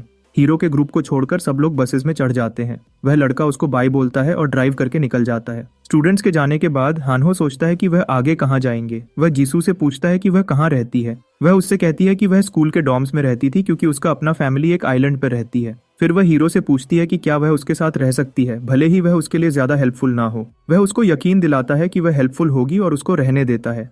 हनहो उससे वही सवाल पूछता है लेकिन हीरो मजाक में उससे कहता है कि उसको रेडी की तरह 1 आर्म्ड वॉरियर बनने के लिए पहले अपना एक हाथ काटना होगा। अचानक जीसू उन दोनों को किसी चीज से बचाने के लिए जमीन पर धकेल देती है। जैसे ही दोनों गिरते हैं उनके ऊपर से एक विशाल ड्रैगन उड़ता है। ग्रुप इस डरावने क्रीचर को देखता है और समझ नहीं पा रहा होता कि वह क्या है। इसी बीच बस रुक जाती है और क्योंगसू को कई ड्रैगन्स उनका पीछा करते हुए दिखते हैं। एक लड़का उस पर चिल्लाता है कि वह ड्राइव करता रहे लेकिन वह उसको बताता है कि इस वक्त उनके लिए चलते रहना ज्यादा डेंजरस है। ड्रैगन सिर्फ उन बसेस का पीछा करते हुए दिखते हैं जो चल रही हैं। सिस्टम नोटिफिकेशन उनको बताती है कि बॉसेस वाइवर और अल्फा मेल आ गया है। अगली ही पल ड्रैगन बस के ऊपर लैंड करता है और उसको हवा में उड़ाकर टुकड़े टुकड़े कर देता है। संगवू ये देखता है और रियलाइज करता है कि वह इस दुनिया के लिए काफी स्ट्रांग नहीं है लेकिन वह स्ट्रॉन्गर बन सकता है। अपनी पीठ जाइसू की तरफ करके वह उससे कहता है कि मॉन्स्टर्स से बचने के बजाय वह अब से एक्टिवली उनका हंट करेंगे। इससे वह थोड़ी कंफ्यूज्ड हो जाती है और वह उससे पूछती है कि उसका क्या मतलब है। वह समझाता है कि वह सिर्फ सिचुएशन के हिसाब से अडेप्ट नहीं कर सकते। अगर वह ऐसा करते रहे तो वह सिर्फ आसान खाने से थोड़ा मुश्किल खाना बन जाएंगे। सर्वाइव करने के लिए उनको मॉन्स्टर्स पर डोमिनेट करना होगा। संगवू अपनी मुट्ठी कस लेता है और ग्रुप ऑर्क्स के एक झुंड की तरफ चलना शुरू कर देता है। जैसे ही ऑर्क्स और प्लेयर्स एक दूसरे के सामने आते हैं एक सिस्टम नोटिफिकेशन पॉपअप होती है जो उनको बताती है कि ट्यूटोरियल कंप्लीट हो गया है। अगर वह ट्यूटोरियल था तो मैं असली गेम के लिए नहीं रुकूंगा। जैसे ही हंट शुरू होता है संगवू अपनी स्केलेटन आर्मी का यूज मिनियंस के एक झुंड को घेरने के लिए करता है। गॉब्लिन्स भागने की कोशिश करते हैं लेकिन उसने सारे एग्जिट पॉइंट्स ब्लॉक कर दिए हैं। स्केलेटन्स उनको काटना जारी रखते हैं जबकि वह अपने बचाव के लिए दौड़ते हैं। हर किल हीरो को एक्स्ट्रा गोल्ड देता है। उन सबसे छुटकारा पाने के बाद वह लेवल बढ़ाता है। हानहो छिपने की जगह से बाहर आता है और घबराकर हंसता है। कहता है कि उसने उन सबका अकेले ही ध्यान रखा। हीरो एक सांस लेता है और उससे कहता है कि वह सब बस स्मॉल फ्राई हैं। वह नहीं सोचता कि गॉब्लिन्स को मारने से उनका कोई भला होगा। वह लेवल कार्ड्स पर नजर डालता है और अपनी स्ट्रेंथ बढ़ाने का चुनता है। स्ट्रेंथ कार्ड चुनने के बाद उसकी बॉडी सच में थोड़ी अलग महसूस करती है। उसकी स्केलेटन आर्मी गॉब्लिन्स को क्लियर करती रहती है और वह और गोल्ड कमाता है। वह बाहर चलता है और जाइसू को अपनी ब्लेड के साथ वहां खड़े हुए देखता है। वह उस पर स्माइल करती है और उससे कहती है कि टोटल 9 गॉब्लिन्स थे और उसने उन सबको अकेले मारा। हीरो हानहो को देखता है और उससे गॉब्लिन्स द्वारा छोड़े गए डैगर्स उठाने को कहता है। वह सारे डैगर्स एक आइस बॉक्स में स्टोर कर लेता है। जैसे ही वह आगे बढ़ने की तैयारी करते हैं, वह ग्रुप को बताता है कि वह अब से गॉब्लिन्स को इग्नोर करेंगे। जीसू उससे पूछती है कि क्या वह स्ट्रॉन्गर मॉन्स्टर्स का हंट करना चाहता है। वह बताता है कि गॉब्लिन्स जिनकी वर्थ सिर्फ 10 गोल्ड है, उसके कंपैरिजन में एक सिंगल ऑर्क 80 गोल्ड देता है। फिर भी वह ऐसे मॉन्स्टर्स का ग्रुप ढूंढना चाहता है जो उनको और भी बेहतर रिवॉर्ड्स दे सकते हैं। ग्रुप खाली सड़कों से चलते रहता है जहां कोई नहीं दिखता। अचानक हानहो को दूर से कुछ मिलिट्री ट्रक्स दिखते हैं। ट्रक्स के सामने बहुत सारे मरे हुए सोल्जर्स पड़े हुए हैं। जैसे ही वह लोग करीब आते हैं, उनको पता चलता है कि सोल्जर्स के पास असली वेपन्स नहीं बल्कि शवल्स हैं। अगली ही पल एक सोल्जर एक ट्रक से बाहर आता है। उसके हाथ में शवल है और वह उनसे पूछता है कि क्या वह इंसान है। वह ग्रुप के पीछे खड़े स्केलेटन से डरा हुआ है। संगवू उसे मुस्कुराते हुए हाथ हिलाता है और यकीन दिलाता है कि वह इंसान है और उनका कोई नुकसान करने की इंटेंशन नहीं है। वह सोल्जर अपने सार्जेंट को बुलाता है और उसे बाहर खड़े लोगों के बारे में बताता है। हीरो विंडो के बाहर से सार्जेंट से मिलने के लिए जाता है। सार्जेंट माफी मांगता है कि उनको ऐसे मिलना पड़ रहा है, लेकिन वह बाहर नहीं आ सकता क्योंकि उसकी टांग इंजर्ड है। संगवू को फील होता है कि उसको एक गॉब्लिन ने चाकू मारा है। सार्जेंट किम खुद से थोड़ा उदास फील करता है क्योंकि उसको एक मिनियन ने चाकू मारा जो एक बच्चे से भी छोटा था। फिर भी किसी तरह वह मॉन्स्टर्स को हराने में सफल हो गए। हीरो सार्जेंट को शॉक होकर देखता है और उससे पूछता है कि उनके पास गन्स क्यों नहीं है। सार्जेंट समझाता है कि उनकी गन्स चलती ही नहीं। ये कोई मैकेनिकल प्रॉब्लम नहीं थी, बल्कि जब से मॉन्स्टर्स आए उनके सारे वेपन्स ने काम करना बंद कर दिया था। उनको शवल्स और तलवारों से लड़ना पड़ा। सार्जेंट की हालत देखकर हानहो धीरे से संगवू को बताता है कि उसके पास कुछ हीलिंग पोशंस हैं। किम बॉटल देखकर विंडो के करीब आता है और उनसे पूछता है कि क्या वह उसे दे सकते हैं। संगवू मुंह मोड़ लेता है और कहता है कि वह ऐसे ही रिसोर्सेज नहीं दे सकते जो उनकी खुद की सर्वाइवल के लिए जरूरी हो सकते हैं। ये सुनकर सार्जेंट ट्रक से अपना सर बाहर निकालता है और कहता है कि वह उसके बदले उनको कुछ इन्फॉर्मेशन दे सकता है। वह कहता है कि वह उन्हें सब कुछ बताएगा जो उसने अब तक देखा और सुना है। हीरो सोचता है और कहता है कि वह पहले सुनना चाहता है, फिर फैसला करेगा कि इन्फॉर्मेशन वर्थ इट है या नहीं। किम बताता है कि वहां पर आवारगी करते हुए ऐसे भेड़िए हैं जो सांड जैसे बड़े हैं। वह एक भी भेड़िए को नहीं मार पाए और उनकी फोर्सेस हार गई। इसके अलावा वहां पर QR कोड भी है। उसने अब तक 2 देखे हैं, एक स्टेशन में है और दूसरा सबवे ट्रांसफर सेंटर में। सार्जेंट अपना फोन निकालता है और उनको कहता है कि कोड्स स्कैन करें क्योंकि उससे उनके फोन्स में एक ऐप इंस्टॉल हो जाएगी। ये ही एक तरीका है जिससे वह दूसरे सर्वाइवर्स से बात कर सकते हैं क्योंकि कम्युनिकेशन के बाकी सारे साधन काम नहीं कर रहे। संगवू उसको पोषण देता है और सर्वाइवर्स की कम्युनिटी के बारे में सोचता है। सार्जेंट फिर उनसे पूछता है कि वह कहाँ जा रहे हैं और बताता है कि वह अपनी यूनिट के साथ वापस मिलने जा रहे हैं। संगवू उनसे पूछता है कि क्या वह अपनी यूनिट के साथ सेफ होगा। किम उसे बताता है कि जब मॉन्स्टर्स पहली बार आए थे तो उनके सुपीरियर्स ने उनसे उनके वेपन्स ले लिए थे और उनको मॉन्स्टर्स से शवल्स से लड़ने के लिए कहा था, लेकिन उसको यकीन है कि अब तक उन्होंने अपना संकल्प बदल दिया होगा। हीरो उसको बताता है कि वह कहीं और जा रहे हैं। जैसे ही किम जाने की तैयारी करता है, वह उसको आसमान में क्रीचर्स से खबरदार करता है। सार्जेंट को पसीना आना शुरू हो जाता है जब वह सुनता है कि आसमान में बड़े बड़े ड्रैगन्स उड़ रहे हैं। अलग होने के बाद हीरो अपने दोस्तों और स्केलेटन आर्मी के साथ आगे बढ़ता रहता है। स्टेशन पहुंचते ही उनको पहला QR कोड मिलता है। ऐप इंस्टॉल करने से पहले हानहो चिंता से हीरो से पूछता है कि कहीं कोड से उनके फोन में वायरस तो नहीं आ जाएगा। मेरा भाई अपोकलिप्स में भी वायरस की फिक्र कर रहा है। ऐप में एक मैसेज बोर्ड और एक न्यूज फीड है जिससे प्लेयर्स एक दूसरे से इन्फॉर्मेशन शेयर कर सकते हैं। गेम का एडमिन भी अपडेट्स पोस्ट करने के लिए इसका यूज करता है। संगवू एडमिन की एक पोस्ट देखता है और सोचता है कि इस सब के पीछे कौन हो सकता है। वह मैसेज बोर्ड भी देखता है जो अभी खाली है और गीसू उसको बताता है कि एक पोस्ट करने का एक्सपेंस करीब 1000 गोल्ड है। अचानक उनको प्लेयर 4884 की एक नई पोस्ट दिखती है जो दूसरे प्लेयर्स को इन्फॉर्म कर रहा है कि उनका ग्रुप हुआशोंग सिटी के H अपार्टमेंट कॉम्प्लेक्स में एक सेफ जोन बना रहा है। पोस्ट में 2 कमेंट्स भी हैं जिसमें से एक दूसरे प्लेयर का है जो पूछ रहा है कि उस ग्रुप से कांटेक्ट कैसे किया जाए। एड्रेस देखकर हानहो बताता है कि यह उसके घर के पास है। संगवू उससे पूछता है कि क्या उनको वहां जाना चाहिए। वह यह भी सोचता है कि पोस्ट करने वाले ने इतनी आसानी से 1000 गोल्ड कैसे खर्च कर दिए।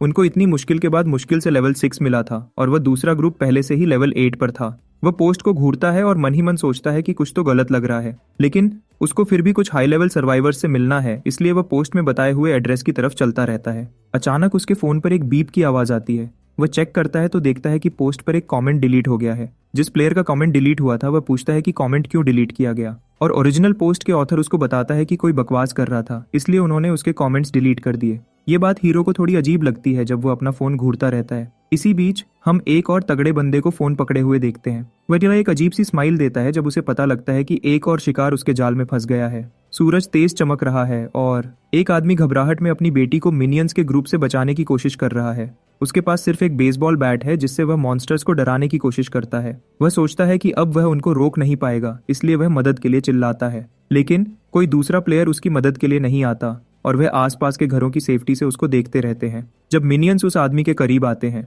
उनमें से एक को एक खंजर से मार दिया जाता है। अचानक एक अनडेड ऑर्क वहां आता है और अपनी एक्स से उनको मारना शुरू कर देता है। वह आदमी हैरानी से देखता है जब संगवू की अनडेड आर्मी आखिरी सेकंड पर उसकी मदद के लिए आती है। संगवू अपना हाथ उस आदमी की तरफ बढ़ाता है और कहता है कि अब वह सेफ है। वह आदमी कांपते हुए आवाज में उसको बताता है कि उसका घर पास ही है, लेकिन उनका खाना खत्म हो गया है।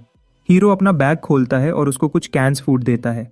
उसको पता है कि ये काफी नहीं होगा, लेकिन अभी के लिए उसके पास बस इतना ही है। जब स्केलेटन आर्मी उन पे हावी हो जाती है तो मिनियंस भागने की कोशिश करते हैं। जैसे ही ग्रुप उनका पीछा करते हुए कुछ सीढ़ियों तक पहुंचता है, उनको एक डंजन का बोर्ड दिखता है। हैनहो हीरो से पूछता है कि क्या उनको नीचे जाकर मिनियंस को खत्म करना चाहिए। इससे पहले कि वह आगे बढ़े, वह आदमी उनको रोकता है और उन्हें बेसमेंट में जाने से मना करता है। वह बताता है कि बेसमेंट में उन हारे मिनियंस से भी ज्यादा डरावनी चीज है। संगवू उस आदमी को मुस्कुराते हुए देखता है और उसको वार्निंग के लिए थैंक्स कहता है। सीढ़ियों से नीचे जाने के बाद उनको एक नोटिफिकेशन मिलती है जो बताती है कि वह एल्डर स्लाइम्स के श्राइन में पहुंच चुके हैं। जब ग्रुप बेसमेंट में और आगे बढ़ता है, उनको एक मरा हुआ मिनियन मिलता है जिसके सर पर स्लाइम लगी हुई है। एक अनडेड ऑर्क जल्दी से अपनी एक्स से स्लाइम को तोड़ देता है। इससे उनको हर किल के लिए 800 फॉलीज गोल्ड मिलते हैं। हानहो अपनी पिघलती हुई सोड पकड़कर कंप्लेन करता है कि स्लाइम मेटल को भी पिघला सकता है। हीरो उसको बताता है कि ये हड्डियों को नहीं पिघला सकता, इसलिए उसके स्केलेटन्स उनके नेचुरल प्रेडेटर हैं। फिर हानहो को एक आवाज सुनाई देती है और वह मुड़कर देखता है तो एक बहुत बड़ा स्लाइम मॉन्स्टर दिखता है। वे मॉन्स्टर एक ही अटैक में एक स्केलेटन मिनियन को खत्म कर देता है। संगवू को पता चलता है कि अगर स्लाइम अपने दुश्मन को पिघला नहीं सकता तो वह उसको क्रश और चबा भी सकता है। इसके अलावा उसके स्केलेटन्स के सारे अटैक्स स्लाइम के साइज और डेंसिटी की वजह से बेकार हैं। वह जल्दी से एक प्लान सोचता है और हड्डियों के वेपन्स बनाना शुरू करता है। और स्केलेटन्स बनाने की बजाय हीरो हड्डियों से वेपन्स बनाना शुरू करता है और उनको दूर से स्लाइम पे फेंकता है। जीसू एक स्केलेटन उसकी तरफ फेंकता है और वह उसको एक और बेसिक वेपन में बदल देता है। जब वह वेपन्स बनाने में बिजी होता है तो स्लाइम उस पर सामने से हमला करता है। हीरो अपने एक ऑर्क वॉरियर को ढाल के रूप में यूज करता है और अटैक को रोकता है। स्लाइम मिनियंस को निगल लेता है और उन्हें खत्म कर देता है। ये देखकर हीरो मुस्कुराता है और कहता है कि बॉस ने अभी एक गलती कर दी है, क्योंकि जिस स्केलेटन को उसने निगला उसके अंदर हड्डियों से भरा हुआ एक बैग था। वह फिर अपने वेपन क्रिएशन स्किल का यूज करता है और उन सारी हड्डियों को वेपन्स में बदल देता है, जिससे स्लाइम अंदर से ही टुकड़े टुकड़े हो जाता है। स्केलेटन्स तुरंत एक्शन में आते हैं और स्लाइम को और छोटे टुकड़ों में तोड़ना शुरू कर देते हैं ताकि वह दोबारा रीजेनरेट ना हो सके। एक हाथ वाला स्केलेटन हमेशा की तरह आखिरी ब्लो देता है और उनको स्लाइम बॉस को मारने के लिए 2255 गोल्ड मिलते हैं। संगू स्केलेटन्स को ऑर्डर देता है कि स्लाइम को एक खाली कांच की बोतल में जमा करें, क्योंकि उनको एसिड की बाद में जरूरत पड़ सकती है। म्यूकस जमा करते वक्त एक स्केलेटन को स्लाइम मॉन्स्टर का कोर मिलता है। इसका यूज चीजों को पिघलाने या उनको एक साथ जोड़ने के लिए किया जा सकता है। कपड़े का यूज करके उसको उठाता है और सोचता है कि क्या यह एक कॉम्पाउंड इंग्रेडिएंट है। हानहो उसको बुलाता है और कहता है कि वह ऑनलाइन पोस्ट पे कमेंट्स पढ़े। पोस्ट में बहुत सारे डिलीटेड कमेंट्स हैं। दूसरे प्लेयर्स ने भी ओरिजिनल पोस्टर से कांटेक्ट करके डिलीटेड कमेंट्स के बारे में पूछा है, लेकिन वह बस उनको उन्हें इग्नोर करने के लिए कहता है। कोई पहले आदमी के कमेंट के बारे में बात करता है जो ग्रुप से कांटेक्ट करने की कोशिश कर रहा था और पूछता है कि क्या वह पहुंच गया है, लेकिन प्लेयर 4884 उनको बताता है कि वह अभी तक नहीं आए हैं। वह क्लेम करते हैं कि रास्ते में उनके साथ कुछ हुआ होगा। हानहो को यह सस्पिशियस लगता है कि वह सारे कमेंट्स डिलीट कर रहे हैं। संगू मन ही मन सोचता है कि पहले तो उस ग्रुप ने बिना किसी मतलब के पोस्ट पर 1000 गोल्ड खर्च कर दिए और वह कमेंट्स पर भी और गोल्ड खर्च कर रहे हैं। उसको पता है कि कुछ तो अजीब हो रहा है। हम एक अंडरग्राउंड पार्किंग एरिया में आते हैं जहां कुछ लड़के घूम रहे हैं। उनमें से एक सोचता है कि प्लेयर्स मॉन्स्टर्स का शिकार क्यों कर रहे हैं, जबकि दूसरे प्लेयर्स को मारना ज्यादा प्रॉफिट देगा। एक किल से एक नॉर्मल आदमी के लिए 500 गोल्ड मिल सकता है और एक प्लेयर के लिए उसके लेवल के हिसाब से 1000 गोल्ड से भी ज्यादा। दूसरा लड़का हंसता है और उसको बताता है कि प्लेयर्स को मारना ज्यादा आसान है। इसके अलावा वह इसे एंजॉय भी करते हैं। दो और लड़के कार में बैठे हैं। उनमें से एक दूसरे से अपने बॉस के बारे में पूछता है, लेकिन वह लड़का पागल लग रहा है। वह अपना सर पकड़ता है जैसे वह फटने वाला हो और प्रोफेसर रेड का नाम चिल्लाता है। दूसरा लड़का थोड़ा डर जाता है और उससे पूछता है कि क्या वह सीरियल किलर के बारे में बात कर रहा है। वह पागल लड़का फ्लैशबैक में चला जाता है जिसमें उस पर एक मॉन्स्टर हमला कर रहा है। वह मॉन्स्टर एक वैम्पायर निकला। वह उस आदमी को घूरता है और उसको बताता है कि उसको उस जैसे लोगों की जरूरत है। इसी वक्त हीरो अपनी सोर्ड निकालता है और हानहो से पूछता है कि क्या वह कभी किसी दूसरे इंसान को मार सकता है। वैम्पायर के काटने के बाद वह आदमी एक लो रैंक वैम्पायर बन गया था। वह सोचता है कि चीजें इस तरह कैसे हो गईं। वह तो बस अपने दूसरे गैंग मेंबर्स के साथ कन्वीनियंस स्टोर लूटने आया था, लेकिन मॉन्स्टर ने उसको काट लिया और उसको वैम्पायर बना दिया। वैम्पायर बनने के बाद उसने अपने सारे गैंग मेंबर्स को मारना शुरू कर दिया। वैम्पायर मुस्कुराते हुए देख रहा था जब वह उन सबको एक एक करके मार रहा था। बॉस जमीन पर पड़े हुए मरे हुए लोगों का खून पीता रहा। उसे अब इंसान होने का एहसास नहीं हो रहा था। वैम्पायर ने उसको देखा और कहा कि वह खाना खाता रहे और बढ़ता रहे जब तक वह दोनों फिर से ना मिलें। उसके साथ बैठा लड़का उस पर चिल्लाता है तो बॉस आखिरकार अपने फ्लैशबैक से बाहर आता है। एक और लड़का कार की विंडो के पास आता है और पूछता है कि क्या कोई प्रॉब्लम है। वह उस आदमी को देखता है और कहता है कि सब ठीक है। फिर उससे पूछता है कि वह उसको क्या बताना चाहता है। वह लड़का उसको अपना फोन दिखाता है और बताता है कि उनका शिकार अभी अभी पहुंचा है। उनकी पोस्ट पर प्लेयर 157 का एक और कमेंट आया है जो कहता है कि वह दो दूसरे लोगों के साथ है। उसका ग्रुप उनसे मिलना चाहता है और उनको पार्क में बुलाता है। यह सुनकर बॉस तुरंत उस लड़के को पार्क की तरफ चलने का ऑर्डर देता है। एक बुरी स्माइल के साथ वह मन ही मन सोचता है कि अपार्टमेंट कॉम्प्लेक्स की खुली जगह की वजह से उनके लिए उन जैसे बेवकूफ लोगों को फंसाना आसान है। अपार्टमेंट में रहने वाले लोग डरते हैं, इसलिए वह कुछ नहीं कहते। बॉस उन सबको मारने का प्लान कर रहा है जब उनका शिकार खत्म हो जाएगा। गाड़ी चलाने वाला आदमी रोड पर सामने खड़ा ग्रुप दिखता है तो वह ब्रेक दबाता है। वह सब कार से दूर मुंह किए हुए हैं और उन्होंने हुडीज पहनी हुई है, इसलिए वह दोनों उनके चेहरे नहीं देख पाते। बॉस ग्रुप को देखकर खुद पर काबू नहीं कर पाता। वह लड़के पर चिल्लाता है कि उन पर गाड़ी चला दे। लड़का ऑर्डर मानता है और पूरी स्पीड से ग्रुप में गाड़ी घुसा देता है, लेकिन जैसे ही वह उनको टक्कर मारते हैं वह सिर्फ हड्डियां हवा में उड़ती हुई देखते हैं। पता चलता है कि उन हुडीज में कोई इंसान नहीं बल्कि स्केलेटन्स थे।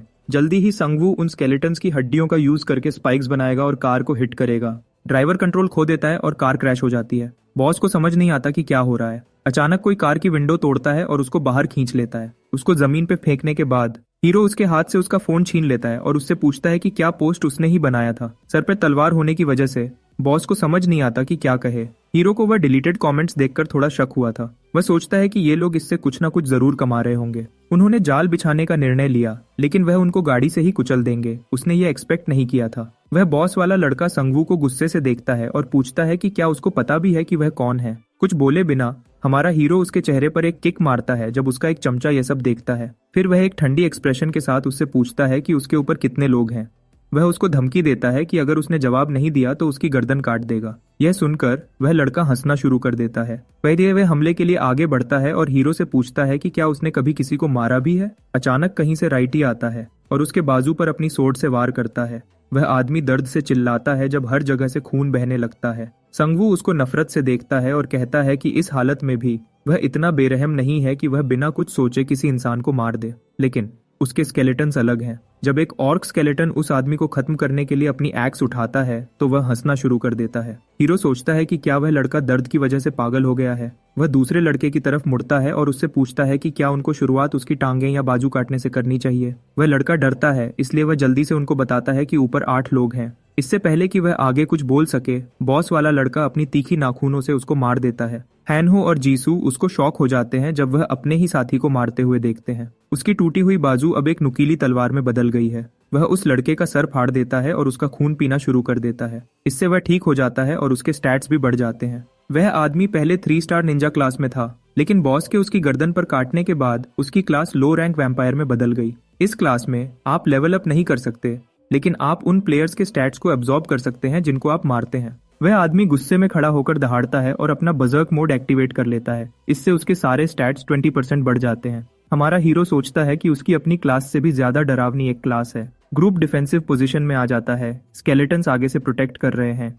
संगू जानता है कि अगर वह एक भी गलती करें तो वैम्पायर उनको एक ही वार में खत्म कर सकता है। वह अपनी आर्मी को हमला करने का ऑर्डर देता है, लेकिन वह आदमी उसकी सोच से भी ज्यादा तेज निकला, इसलिए उनको स्केलेटन्स को फिर से डिफेंसिव होने का ऑर्डर देना पड़ता है। वैम्पायर स्केलेटन्स को चीरता हुआ सीधा हीरो की तरफ जाता है। वह जानता है कि उसको पहले इसको खत्म करना होगा क्योंकि यही सब अनडेड को कंट्रोल कर रहा है। संगवू मुश्किल से अपनी डिफेंस उठा पाता है, इससे पहले कि वह आदमी उस पर अपनी नुकीली बाजू से हमला करे। वैम्पायर को तुरंत पीछे से जीसू ने तलवार से मारा, जिससे वह हंसने लगता है। वह अपना टारगेट बदलता है और जीसू पर हमला करना शुरू कर देता है। जब वह उसको मारने की कोशिश कर रहा होता है तो उसको पीछे से कई खंजर लगते हैं। पीछे मुड़कर देखता है तो हानहो को मुस्कुराते हुए और हाथों में 2 खंजर लिए खड़ा देखता है। वह मशीन गन की तरह वैम्पायर पर खंजर दागना शुरू कर देता है। यह उसको और ज्यादा चिंतित करता है और वह अपना टारगेट बदल लेता है। आंख झपकते ही वैम्पायर हानहो की तरफ हमला करता है, उसको रिएक्ट करने का मौका नहीं देता, लेकिन राइटी ने आखिरी पल में उसका हमला रोक दिया। वैम्पायर उस ब्लेड से बचने में कामयाब हो जाता है। लेकिन संगवू पीछे से अपनी एक्स से उस पर हमला करता है। एक बार फिर वैम्पायर हमले को रोकता है और एक्स को तोड़ देता है। हीरो तुरंत अपनी ढाल को उठाकर खुद को बचाता है, लेकिन वैम्पायर बहुत ज्यादा पावरफुल है। वह उनके हमलों को रोकना जारी रखता है और कहता है कि वह बहुत स्लो हैं। जब वह संगवू को टारगेट करने में बिजी होता है, जीसू पीछे से आती है और अपनी जलती हुई सोर्ड से उस पर हमला करने की कोशिश करती है। वह आते हुए देख लेता है और रास्ते से हट जाता है। संगवू हंसता है और उसको कहता है कि उसने यह हमला मीलों दूर से ही देख लिया था। इसके तुरंत बाद राइटी अपनी सोर्ड के साथ उसके ऊपर हमला करता है और उसकी बाईं बाजू को बीच से काट देता है। वैम्पायर चिल्लाता है जब उसकी पूरी बाजू कट जाती है। संगवू सोचता है कि यह उसका मौका है और वह सारे स्केलेटन्स को उस पर हमला करने का ऑर्डर देता है। इसी वक्त वैम्पायर के गुंडे सीन में एंटर होते हैं। ये उसको खुश करता है क्योंकि वह उन्हें बताता है कि वह बिल्कुल सही वक्त पर आए हैं, लेकिन उसके बंदे उसको उसकी करंट फॉर्म में देखकर डर जाते हैं। जब वह दूसरी तरफ देख रहा होता है, जीसू उसको अपनी सोर्ड से मारती है। राइटी और दूसरे स्केलेटन्स भी उसके साथ हो जाते हैं। वैम्पायर को एक ही समय पर मारते हैं। वह लड़ने की कोशिश करता है, लेकिन हीरो अपनी तलवार उसकी गर्दन में घुसा देता है। वह पूछता है कि क्या वह अपनी गर्दन को भी रिजेनरेट कर सकता है और उसको उखाड़ देता है। उस आदमी को मारने के लिए उसको 1000 गोल्ड मिलते हैं क्योंकि वह एक लेवल 1 प्लेयर माना जाता है। हीरो ये जानकर बहुत डर जाता है कि प्लेयर्स को मारने से गोल्ड मिलता है। वह बाकी गुंडों को देखता है और उनसे पूछता है कि क्या यही वजह थी कि वह दूसरे प्लेयर्स को मार रहे थे। ग्रुप डर के मारे कांपने लगता है जब स्केलेटन्स उनको घेर लेते हैं। हीरो उनकी तरफ चलता है और उनको अपने हथियार छोड़ने को कहता है। वह सब सरेंडर कर देते हैं और तुरंत अपने सारे हथियार गिरा देते हैं। उनसे सवाल करने के बाद उनमें से एक लड़का अपने बड़े बॉस के बारे में बताता है। वह बताता है कि वह नहीं जानते कि वह कौन है, बस यही कि उनका बॉस उसके ऑर्डर्स फॉलो करता है, लेकिन उनको ये नहीं पता था कि वह एक मॉन्स्टर में बदल सकता है। संगवू सोचता है कि क्या बड़ा बॉस वह है जिसने इन मॉन्स्टर्स को बनाया, और अगर उसने बनाया है तो उसकी क्लास क्या है। ये बात उनको ये सोचने पे मजबूर करती है कि क्या 5 स्टार से भी ज्यादा की क्लासेस हैं। उसने लड़कों से अब तक मारे गए लोगों की गिनती के बारे में पूछा। यह सुनकर कि उन्होंने 21 से ज्यादा लोगों को मारा है, वह अपने स्केलेटन्स को उनको खत्म करने का इशारा करता है। वह उससे उनको बख्शने की भीख मांगते हैं क्योंकि वह सिर्फ ऑर्डर्स फॉलो कर रहे थे, लेकिन वह कोई रहम नहीं दिखाता। वह जानता है कि अगर वह उन लोगों को अब नहीं मारेगा तो वह बाद में और लोगों को मार सकते हैं। जीसू जो उसने अभी देखा उससे थोड़ी हैरान है, लेकिन वह उसकी बात से सहमत होती है। पोस्ट पर अब एक नया कमेंट आया है जिसमें एक लड़का संगवू के ग्रुप को दूसरे ग्रुप से मिलने से मना करता है क्योंकि वह एक तरह के हत्यारे हैं। सार्जेंट इस कमेंट को पढ़ता है और गुस्से में आ जाता है जब उसको पता चलता है कि मॉन्स्टर्स के अलावा अब लोग भी एक दूसरे को मार रहे हैं। फिर वह एक और कमेंट देखता है जिसमें लिखा है कि यूजर 157 जो हीरो का अकाउंट है, उसने अपने स्केलेटन्स के साथ जाल बिछाकर उन सारे हत्यारों को मार दिया है। ये पढ़ते वक्त सार्जेंट मुस्कुराने लगता है। उसको फील होता है कि ये वही ग्रुप है जिससे वह पहले मिला था। एक सोल्जर उसको बताता है कि एक कॉल है, लेकिन वह उसको इग्नोर कर देता है और कहता है कि उनके बचाने वाले बहुत अच्छे काम कर रहे हैं। सीन फिर एक आर्मर में लड़के की तरफ बढ़ता है जो कमेंट्स को देखता है और संगवू के ग्रुप का थैंक्स करता है क्योंकि वह अपनी मुश्किल हालातों के बाद भी दूसरों का ध्यान रख रहे हैं। वह आदमी फिर रोशनी में बाहर चलता है और अपने ग्रुप से पूछता है कि क्या उनको भी आगे बढ़ना चाहिए। जब हीरो का ग्रुप सड़कों पर चल रहा होता है, हानहो उसको एक नई पोस्ट के बारे में बताता है। ये पोस्ट प्रोसिक्यूटर ऑफ यंग डंगपो नाम के एक यूजर ने किया है। ये दूसरे प्लेयर्स को बताता है कि अगर वह 1000 गोल्ड खर्च करके अपनी पोस्ट नहीं बना सकते तो वह इस पोस्ट पर कमेंट कर सकते हैं। जीसू और संगवू डिस्कस करते हैं कि कैसे लोग इस पोस्ट का यूज अपने गुमशुदा फैमिली मेंबर्स के बारे में कमेंट करने और सिनर्जी इफेक्ट्स और मॉन्स्टर्स के बारे में बात करने के लिए कर रहे हैं। लगता है कि ये पोस्ट उन प्लेयर्स की बहुत मदद कर रही है जिनके पास पोस्ट्स करने के लिए काफी गोल्ड नहीं है। ग्रुप आखिरकार हानहो के घर पहुंच जाता है। वह अपने घर को चिंतित एक्सप्रेशन के साथ देखता है और दुआ करता है कि उसकी फैमिली अभी भी महफूज है। हीरो उसको शांत होने और होशियारी से आगे बढ़ने के लिए कहता है क्योंकि उनको यहाँ की सिचुएशन नहीं पता है। वह सीढ़ियों से ऊपर जाते वक्त मरे हुए ऑर्क्स देखते हैं जिससे हानहो और भी नर्वस हो जाता है। वह अपने अपार्टमेंट का दरवाजा खोलने से पहले अपने पेरेंट्स की सेफ्टी के लिए प्रार्थना करना शुरू कर देता है।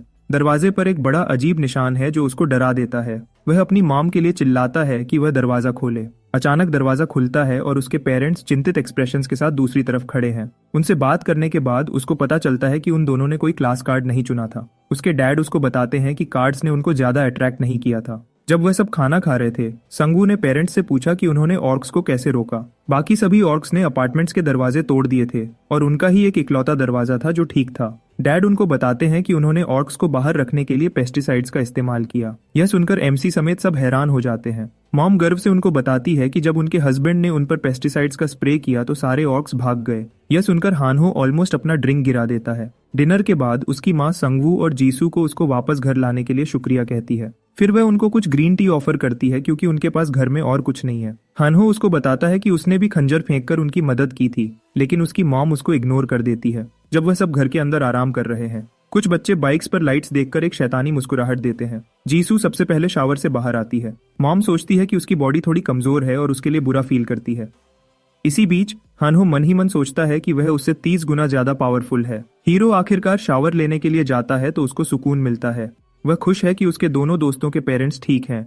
उसके डैड ने ऑर्क्स की पावरफुल सूंघने की शक्ति का यूज उनके खिलाफ किया, वरना वह दोनों भी बाकी प्लेयर्स की तरह खत्म हो जाते। दुनिया जैसी भी हो, कुछ ना कुछ पॉजिटिव था। शावर के बाद ग्रुप अपने हथियारों को साफ करना शुरू करता है।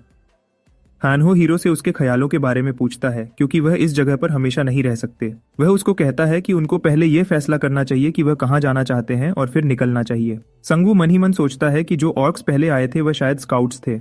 अगर उनका एक ग्रुप आसपास है तो ये एक बड़ी लड़ाई में बदल सकता है। उनकी प्रॉब्लम यह है कि उनको कहाँ जाना है क्योंकि उनके दिमाग में कोई क्लियर ऑब्जेक्टिव नहीं है। जब वह सोच रहा होता है, हानहो अपना फोन ऊपर उठाता है और चिल्लाता है कि एक नजर डालो। वह उसको बताता है कि जिस आदमी ने दूसरे प्लेयर्स को कमेंट करने की परमिशन दी थी उसने अभी एक और पोस्ट किया है। इस पोस्ट में प्लेयर क्लेम करता है कि उन्होंने अपने 3 स्टार क्लास दोस्त की मदद से यंगडंगपो स्टेशन में एक सेफ्टी जोन बनाया है, लेकिन उस जोन को बनाए रखने के लिए उनको गोल्ड या रेशन की जरूरत है। जीसू पोस्ट को देखती है और पूछती है कि क्या वह उस आदमी पर ट्रस्ट कर सकते हैं।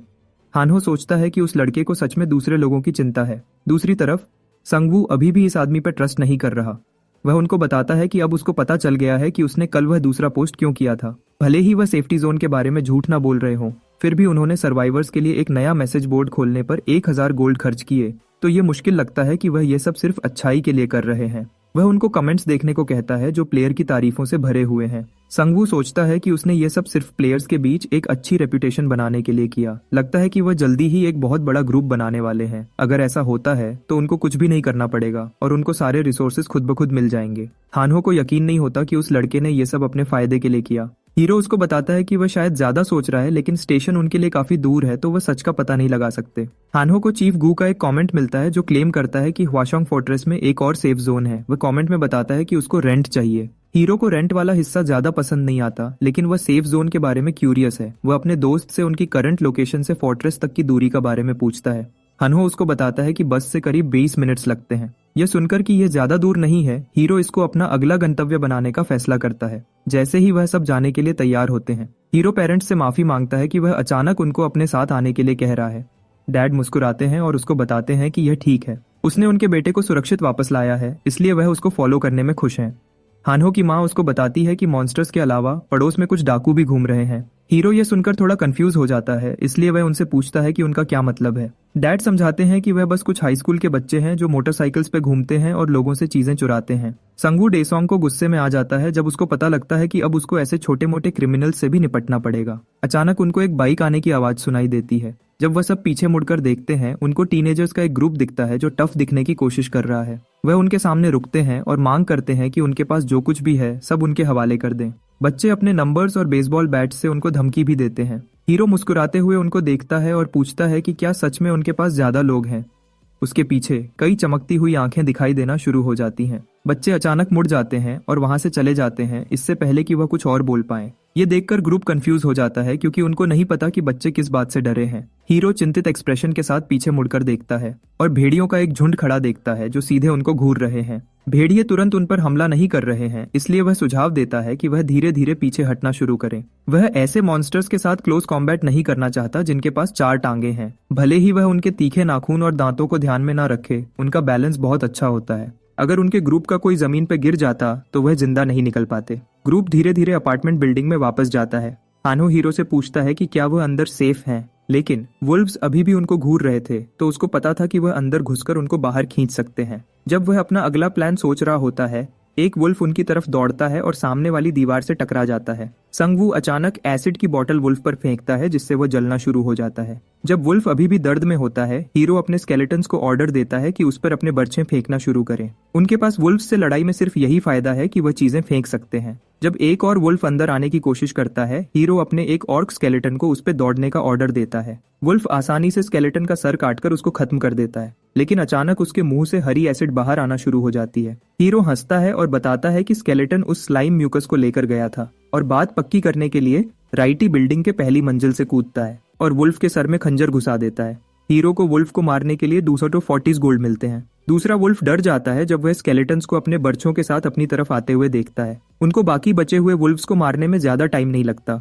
संगवू को कुछ एक्सपीरियंस मिलता है और वह लेवल 7 पर पहुंच जाता है। जीसू नीचे देखती है और उसको बताती है कि वह उसके लिए और भी बोझ जैसा फील कर रहे हैं। हीरो उसको कहता है कि ये सच नहीं है क्योंकि बस सिचुएशन उनके लिए मददगार नहीं थी। वह उसको देखता है और मन ही मन सोचता है कि भले ही उसकी क्लास टाइगर हंटर है, उसको एक स्पेशलाइज्ड क्लास की तरह देखना चाहिए क्योंकि वह सिर्फ अपनी फिजिकल स्ट्रेंथ बढ़ाने पर फोकस कर रही है। दूसरी तरफ हानहो और भी स्ट्रांग नहीं हो पा रहा है। वह वुल्फ को अपने कंट्रोल में लेने की कोशिश करता है लेकिन वह काम नहीं करता क्योंकि उसका लेवल अभी भी बहुत कम है। वह सुझाव देता है कि उनको आगे बढ़ते रहना चाहिए क्योंकि आसपास और भी मॉन्स्टर्स हो सकते हैं। कहीं और एक मिलिट्री हेलीकॉप्टर को उड़ने वाले ड्रैगन्स चेस कर रहे हैं। कैप्टन पायलट पर चिल्लाता है कि और तेज चलाए, लेकिन पायलट उसको बताता है कि वह अपनी मैक्सिमम स्पीड पर उड़ रहे हैं। वह सार्जेंट किम को अपनी रिपोर्ट में इन ड्रैगन्स को और डिटेल में नहीं लिखने के लिए गाली देता है।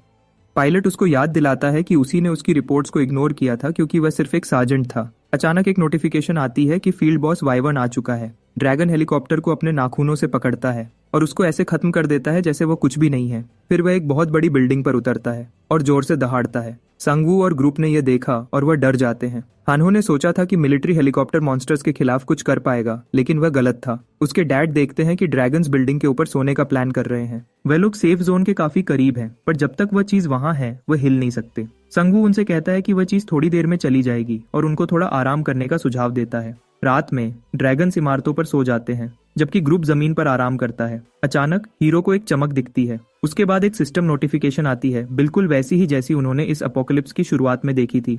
ये कार्ड सिलेक्शन का दूसरा दौर है। हानहो अपने पेरेंट्स पे चिल्लाता है और कहता है कि उसकी तरह गलती ना करें और लो स्टार कार्ड ना चुनें।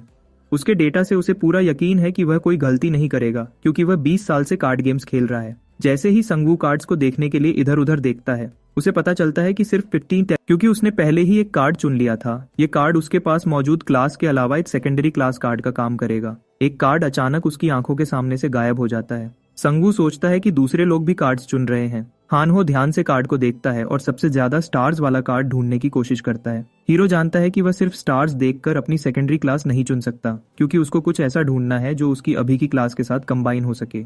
आखिरकार उसको एक कार्ड मिलता है जो उसकी नीड्स को पूरी तरह से पूरा करता है और वह तुरंत उसको चुन लेता है। उसने डार्क मेज क्लास के लिए एक 3 स्टार लिंक कार्ड चुना। एक सिस्टम नोटिफिकेशन उसे बताती है कि ये कार्ड उसकी अभी की क्लास के साथ कंबाइन हो जाएगा और उसको नए स्किल्स देगा। वह अपने स्किल्स को देखता है और अपने चयन से काफी खुश है क्योंकि वह सब उसकी नेक्रोमांसर क्लास के साथ बिल्कुल फिट होते हैं। इसी दौरान हानहो रो रहा है क्योंकि उसने गलती से एक 1 स्टार प्रीस्ट कार्ड चुन लिया। उसको जो नया स्किल मिला था उससे एक दुश्मन को मारने के बाद 10 सेकंड्स तक दुश्मन के हमलों से बचाव मिलता है। जब वह रो रहा होता है उसको अपने पापा की आवाज सुनाई देती है जो उससे पूछते हैं कि क्या उसने सही कार्ड चुना। हानहो ऊपर देखता है तो अपने पापा को देखता है जिसके पास एक 3 स्टार पायोनियर क्लास कार्ड है जो उनको सेफ जोन बनाने की परमिशन देता है। ये देखकर संगवू उत्तेजित हो जाता है क्योंकि अब उन्हें फोर्ट्रेस तक जाने की जरूरत नहीं है। जब हानहो के पापा उसको और चिढ़ाते हैं, वह अपनी माँ से पूछता है कि उसने कौन सी क्लास चुनी। उसकी माँ उससे बताती है कि उसने 1 स्टार शेफ क्लास कार्ड चुना है। ये सुनकर वह कहता है कि उनको एक ऐसी क्लास चुननी चाहिए थी जो लड़ाई में काम आए। जबकि ये सब पीछे हो रहा था, संगवू जीसू को देखता है और उससे उसके कार्ड के बारे में पूछता है। वह उसे बताती है कि उसने 3 स्टार हिटमैन कार्ड चुना है। इससे उसको एक सुप्रीम सेंस का पैसिव स्किल मिला है जो खतरे में होने पर उसके सेंसेस को तेज कर देता है। जीसू सोचती है कि हमारा हीरो काफी मजबूत हो गया है। वह लड़ाई में सही टैक्टिक्स यूज कर सकता है और मुश्किल हालत में भी ठंडे दिमाग से फैसले ले सकता है। जीसू सोचती है कि वह चाहे कितनी भी कोशिश करे, वह उसकी तरह कभी नहीं बन सकती, पर उसको भी स्ट्रांग होने की जरूरत है। इसलिए अगर वह उसकी तरह नहीं बन सकती तो वह अपना खुद का रास्ता ढूंढने का फैसला करती है। वह जानती है कि उसको अपने दिमाग और बॉडी दोनों से स्ट्रांग होना चाहिए। हीरो उसके पापा को बुलाता है और उनसे उनकी स्किल के बारे में और डिटेल में समझाने को कहता है। पायनियर क्लास से वह एक पायनियर्स कैंप बना सकता है। इसके लिए हर 10 मिनट में 10 माना खर्च होती है और यह प्लेयर्स को मॉन्स्टर के हमलों से बचा सकता है। इस शेल्टर का एरिया लिमिटेड है और इसको पावरफुल हमलों से खत्म भी किया जा सकता है। जब प्लेयर का सारा माना खत्म हो जाता है तो सेफ जोन पर हर 10 मिनट में सन और गोल्ड खर्च होने लगते हैं। संगू देखता है कि उनकी करंट पोजीशन में सेफ जोन मेंटेन करना मुश्किल होगा। ऊपर से जोन के लिए एक बड़ा ग्रुप इकट्ठा करना भी अच्छा आइडिया नहीं लगता। वह सुझाव देता है कि वह इस स्किल को सिर्फ इमरजेंसी में यूज करें। उनको जोन के लिए एक अच्छी जगह भी ढूंढनी चाहिए। हानहो उससे पूछता है कि क्या अब वह फोर्ट्रेस नहीं जाएंगे। हीरो बाहर देखता है और कहता है कि अब इसकी जरूरत नहीं पड़ेगी। उसका मानना है कि सारे ग्रुप्स अपनी पावर का गलत यूज करने की कोशिश करेंगे, इसलिए उनसे ना मिलना ही बेहतर है। जब वह खिड़की से बाहर देखता है, उसको ड्रैगन्स दिखते हैं जो आगे बढ़ रहे हैं। ड्रैगन्स आखिरकार उड़ जाते हैं और अब वह बिल्डिंग से निकल सकते हैं। हीरो हानहो से फोरम में स्टोर्स की लोकेशन ढूंढने के लिए कहता है। संगवू के पास फिलहाल 24K से ज्यादा गोल्ड है। वह जानता है कि उसको यह गोल्ड खर्च करना पड़ेगा ताकि वह और स्ट्रांग हो सके, क्योंकि उन्हें नहीं पता कि कब वह फिर से हाई लेवल मॉन्स्टर से टकरा सकते हैं। पूरा फोरम छान मारने के बाद भी हानहो स्टोर्स की लोकेशन नहीं ढूंढ पाता। अचानक ग्रुप को मोटरसाइकिल इंजिन्स की आवाज सुनाई देती है। ड्रैगन्स के जाने के बाद वह बच्चे फिर से बाहर आ गए हैं। हानहो हीरो को बताता है कि शायद यह वह बच्चे हैं जिनसे वह कल मिले थे।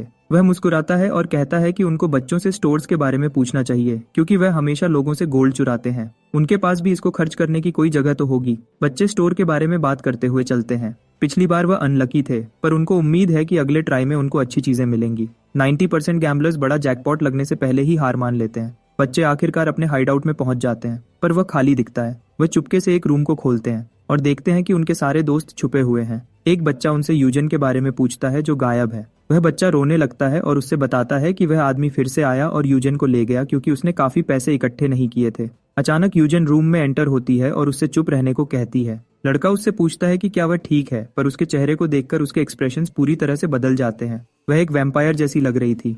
लड़का उसके बगल से उसके बॉस के रूम में चला जाता है। बॉस उससे टाइशांग के नाम से बुलाता है और पूछता है कि उसने वुसुक को क्यों मारा। वह कहता है कि वह आदमी उनके उद्देश्य के लिए वफादार था और उनका लीडर भी था। लड़का उससे बताता है कि उसने उन पर पहले हमला किया था, इसलिए उनके पास कोई चॉइस नहीं थी। बॉस उससे पूछता है कि क्या वह यूजीन को भी मार डालेगा। वह खड़ा हो जाता है और उससे बताता है कि अगर वैम्पायर्स खून पीने से रुक जाते हैं तो वह अपनी सैनिटी खोने लगते हैं। ताइशोंग झिझकते हुए उससे पूछता है कि क्या उसको पता भी है कि वुसोक ने कितने लोगों को मारा। यह सुनकर वह आदमी गुस्सा हो जाता है और पूछता है कि क्या वह उससे जुबान लड़ा रहा है। वह उसको याद दिलाता है कि उनके बॉस ने उनको उनके लिए काम करने की परमिशन दी है। अगर वह उनके ऑर्डर्स को नहीं मानेंगे तो वह ज्यादा देर तक जिंदा नहीं रहेंगे। टाइसुंग वहां से जाने लगता है और उस आदमी से कहता है कि वह सब कुछ समझ लेगा, पर वह आदमी उससे अभी तक नहीं मिला है। वह उसको रोकता है और कहता है कि अगर उसने 2 दिन में 61,000 गोल्ड इकट्ठा नहीं किया तो अगला मरने वाला वह होगा। जब ये सब चल रहा होता है, उसको रूम के बाहर से आवाजें सुनाई देती हैं। संगवू और उसका ग्रुप उनके हाइडआउट में जा चुके हैं। हीरो उनकी कस्टमर सर्विस के बारे में शिकायत करता है।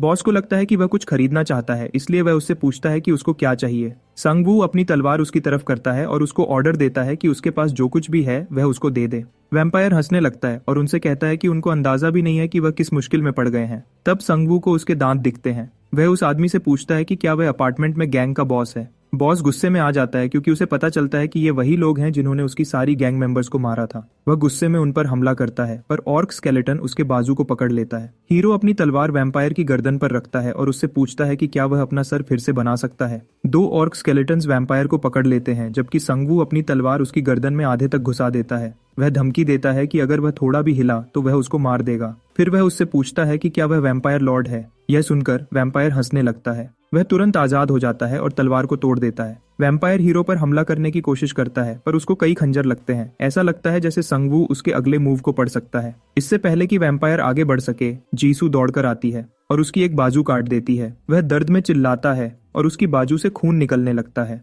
वह अपनी बाह को सही से रीजेनरेट भी नहीं कर पाता, क्योंकि जीसू के हमले में आग का इफेक्ट था। जीसू अपनी तलवार से आग निकालते हुए एक और हमला करती है, पर इस बार वह साइड हो जाता है। उसी समय जीसू झुकती है और उसको फिर से काट देती है। इससे वह गुस्से में आ जाता है और उस पर हमला करने लगता है। ऐसा लगता है कि जीसू वैम्पायर की रफ्तार से टक्कर ले सकती है। जब वह लड़ रहे होते हैं, वह जीसू की तलवार पकड़ लेता है और हमला करने की कोशिश करता है, पर उसको अपने नए स्किल की वजह से फील हो जाता है और वह आसानी से बच जाती है। वैम्पायर पर पीछे से ऑर्क स्केलेटन्स हमला करते हैं। हीरो के नए स्किल की वजह से वह डेथ ऑरा के इफेक्ट में है, जो उनको और भी मजबूत बनाता है। ये ऑरा दुश्मनों को भी कमजोर कर देता है। संगवू मन ही मन सोचता है कि पहले उसके सारे अनडेड सोल्जर्स इस वैम्पायर के सामने गिर जाते, पर अब वह उसके नए स्किल की वजह से खड़े रह पा रहे हैं। ऑर्क्स जल्दी से वैम्पायर को घुटनों पे ले आते हैं। अब कहीं नहीं जा सकता था तो वह रोने लगता है और उनसे पूछता है कि वह उससे क्या चाहते हैं। वह हीरो को देखता है और सोचता है कि वही स्केलेटन्स को कंट्रोल कर रहा है।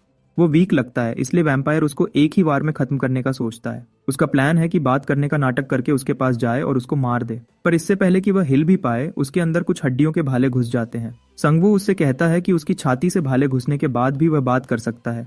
वह वैम्पायर को डरावनी नजर से देखता है और पूछता है कि क्या उसको और चाहिए। इसी दौरान टाइसुंग यह सब देखकर दंग रह जाता है और सोचता है कि वह इतने पावरफुल मॉन्स्टर को कैसे मार पाए। वैम्पायर हंसने लगता है और उनसे कहता है कि सिर्फ उसको हराने पर वह खुद को बड़ा ना समझे। वह एक डरावनी क्रीचर में बदलने लगता है और उनसे कहता है कि जब उनका प्लान सक्सेसफुल हो जाएगा तो वह सब मर जाएंगे। संगवू का पेशेंस खत्म हो जाता है, इसलिए वह गीसू को उसको खत्म करने का ऑर्डर देता है। वह तुरंत उसके सर को धड़ से अलग कर देती है और वह मर जाता है। ताइसुंग ये देखकर अपनी जान की भीख मांगने लगता है और उनको बताता है कि उसको और उसके दोस्तों का इस सब से कोई लेना देना नहीं है। संगवू उस पर मुस्कुराता है और कहता है कि वह बस चाहता है कि उन्होंने जो कुछ भी चुराया है वह सब उनको दे दें। चोर अपना सारा गोल्ड दे देते हैं पर वह ज्यादा नहीं होता। जीसू मरे हुए वैम्पायर को घूरती है और पूछती है कि क्या यह बॉस वही आदमी है जिसके बारे में दूसरा वैम्पायर बात कर रहा था। हीरो उससे कहता है कि वह जो भी है उसकी ताकत बढ़ रही है, उसके पास पैसे इकट्ठे करने वाले लोग भी हैं, तो लगता है कि वह इन सब के बारे में सोच समझकर काम कर रहा है। जीसू को यकीन नहीं होता कि कोई इस सिचुएशन में संगवू से भी ज्यादा तेजी से ढल गया है। ऐसा लग रहा था कि वह लोग इस दुनिया के लिए पिछली दुनिया से ज्यादा फिट हैं। हीरो जानता है कि और वैम्पायर्स जल्दी ही आएंगे क्योंकि बॉस और उसके साथ ही प्लेयर्स को वैम्पायर्स में बदल सकते हैं। वह सोचता है कि क्या वह उनको इग्नोर कर सकता है, पर यह इतना आसान नहीं है। अभी तो एक को हराने के लिए उसको अपनी पूरी टीम की मदद चाहिए। अगर वह सब मिलकर उन पर हमला करें तो उनके पास लड़ने का कोई मौका नहीं होगा। वह जानता था कि आज के बाद उनको वैम्पायर्स का फिर से सामना करना पड़ेगा। फिर हीरो बच्चों को देखता है और उनसे स्टोर के बारे में पूछता है। ताइसुंग जोश में आकर उनको स्टोर तक ले जाने की बात करता है। अगले ही पल वह सब जम से जाते हैं जब एक सिस्टम नोटिफिकेशन पॉपअप होती है। ये उन प्लेयर्स के बारे में है जिन्होंने दूसरा मौका मिलने के बाद भी कार्ड नहीं चुना। ये एक नॉर्मल नोटिफिकेशन जैसी नहीं है क्योंकि ये लाल रंग की है और हीरो को फील होता है कि कुछ बुरा होने वाला है। एक लड़का रोने लगता है क्योंकि उसने अभी तक कार्ड नहीं चुना था। वो कहता है कि उसको ये सब थोड़ा सस्पिशियस लगा था और वह सिस्टम पे ट्रस्ट नहीं करता। वह एक और लड़के की तरफ इशारा करता है और कहता है कि उसने भी कार्ड नहीं चुना। एक और लाल रंग की सिस्टम नोटिफिकेशन उनको बताती है कि जिन लोगों ने अभी तक कार्ड नहीं चुना है वे मॉन्स्टर्स में बदल जाएंगे। दोनों प्लेयर्स बदलने लगते हैं और चिल्लाते हैं। संगवू उनको बदलते हुए देखता है और वह तुरंत जान जाता है कि अगर उनका बदलना पूरा हो गया तो वह उनसे लड़ नहीं पाएंगे। वह सबको ऑर्डर देता है कि जब तक वह बदल रहे हैं तभी उन पर हमला कर दें। इसी दौरान हानहो के पेरेंट्स बाहर वेट करते हुए घबरा जाते हैं। उसकी माँ सोचती है कि क्या इन सब चोरों को चोट पहुंचाना ठीक है। उसका पापा अपना पैर पटकता है और उससे कहता है कि इन टीनेजर्स ने बहुत से लोगों को तकलीफ दी और कुछ को तो मार भी दिया, इसलिए वह इस सब के अधिकारी है। बिल्डिंग के अंदर ऑर्क स्केलेटन्स पूरी कोशिश कर रहे थे कि मॉन्स्टर्स के पूरी तरह बदलने से पहले उन्हें खत्म कर दें। हमारा हीरो जानता था कि उनके पास उनको ट्रांसफॉर्मेशन के दौरान ही मारने का एक ही ऑप्शन है। अचानक एक वेयरवुल्फ ने स्केलेटन्स पर हमला किया और उसको 2 टुकड़ों में तोड़ दिया। हीरो को विश्वास नहीं होता कि मॉन्स्टर में इतनी पावरफुल स्ट्रेंथ है। राइटी और ऑर्क्स ने वेयरवुल्फ्स को मारना जारी रखा और आखिरकार उन्हें मारने में कामयाब हो गए। हर एक किल पर उनको 3000 गोल्ड मिला और वह लेवल 8 तक पहुंच गया। वह डेड बॉडीज को डर से घूरता है और सोचता है कि ये किस तरह के डरावने मॉन्स्टर्स हो सकते हैं क्योंकि उन्होंने इतना ज्यादा गोल्ड दिया। वह एक रैंडम स्टैट्स कार्ड चुन लेता है जो उसकी स्पीड को 3 से बढ़ा देता है। वह कार्ड के आउटकम से काफी सेटिस्फाइड लगता है। जीसू उससे कहती है कि उसके लिए अपने स्टैट्स बढ़ाना ज्यादा सही है क्योंकि जब उसके दुश्मनों को पता चलेगा कि वही सारे स्केलेटन्स को कंट्रोल कर रहा है तो वह उसको टारगेट करने की कोशिश करेंगे। इसी दौरान हानहो अब भी घबराया हुआ है और सोचता है कि क्या वह ऐसे डरावने मॉन्स्टर्स से लड़ते रहेंगे। यह सुनकर हीरो उससे कहता है कि उसके पास एक प्लान है। वह मॉन्स्टर्स को अपने मिनियंस में बदलने की कोशिश करेगा। उसने अभी तक इंसानों पर इसको ट्राई नहीं किया क्योंकि इससे उसकी इमेज दूसरे प्लेयर्स के सामने खराब हो सकती थी, पर अब हालात अलग हैं। और भी बहुत से प्लेयर्स हैं जिन्होंने अभी तक कार्ड नहीं चुना है। वह सब जल्दी ही मॉन्स्टर्स में बदल जाएंगे और अगर वह उनसे लड़ना चाहता है तो उसको अपनी रेपुटेशन की चिंता करना छोड़ना होगा। जैसे ही वह स्केलेटन्स को अपने मिनियंस में बदलता है वह सोचता है कि वह वैम्पायर्स से भी टक्कर ले पाएंगे। ताइसुंग हैरानी से देखता है जब उसका दोस्त संगवू के लिए एक स्केलेटन सोल्जर में बदल जाता है। संगवू उसको ठंडे एक्सप्रेशन से देखता है और उससे स्टोर की लोकेशन पूछता है। ताइसुंग उसको समझाता है कि स्टोर एक यूज्ड कार कॉम्प्लेक्स में है और उस जगह के इंचार्ज लोग हर तरह की बुरी चीजें करते हैं। उसका ग्रुप सिर्फ चोरी करता है पर वहाँ के लोग सीधे वैम्पायर्स के नीचे काम करते हैं और उनके लिए लोगों को हंट करते हैं। यह सुनकर संगवू उसको उन लोगों के पास ले जाने का ऑर्डर देता है। वह सब ऑर्क्स और वेयरवुल्फ स्केलेटन्स से घिरे हुए कार कॉम्प्लेक्स में चलते हैं। हमारा हीरो जानता है कि कुछ गड़बड़ है क्योंकि उसको वहाँ कोई गार्ड्स नहीं दिख रहे हैं। अचानक उनको एक जोर से आवाज सुनाई देती है और वह सबको छुपने का ऑर्डर देता है। वह सब देखते हैं जब एक बेयर मॉन्स्टर एक वैम्पायर से लड़ता है। जब बेयर उसको अपनी आयरन चेन से मारता है तो वैम्पायर हारता हुआ लगता है। संगवू चेन्स को देखता है और सोचता है कि क्या वैम्पायर्स ने मॉन्स्टर को कैद कर रखा है। संगवू ये सोचता है कि वह शायद एक इंसान था जिसको उन्होंने किडनैप किया था। वह मॉन्स्टर्स में बदल गया क्योंकि वह कार्ड नहीं चुन सका।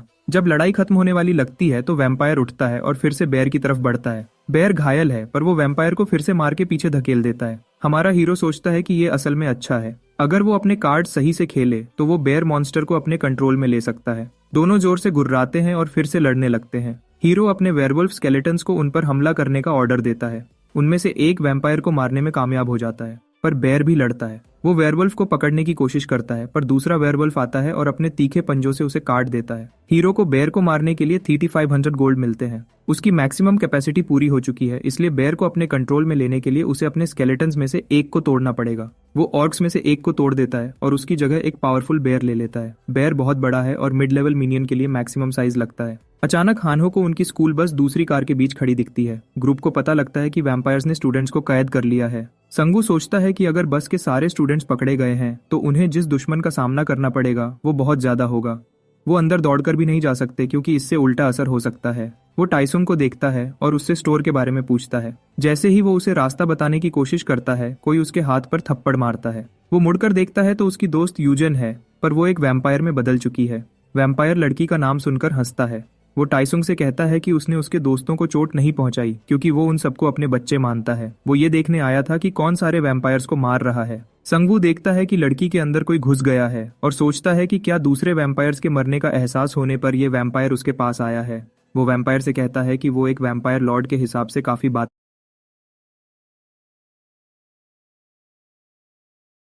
अचानक वो हीरो पर एक छोटा सा कर्स लगाता है जिसको हटाने के लिए होली मैजिक चाहिए। वैम्पायर लॉर्ड हंसता है जब वो हीरो और उसके दोस्तों को मारने की तैयारी करता है, पर इससे पहले कि वो कुछ कर पाए, संगवू उसके चेहरे पर लात मारता है। हानहो ये देखकर पूछता है कि क्या वो अब इंसान भी है।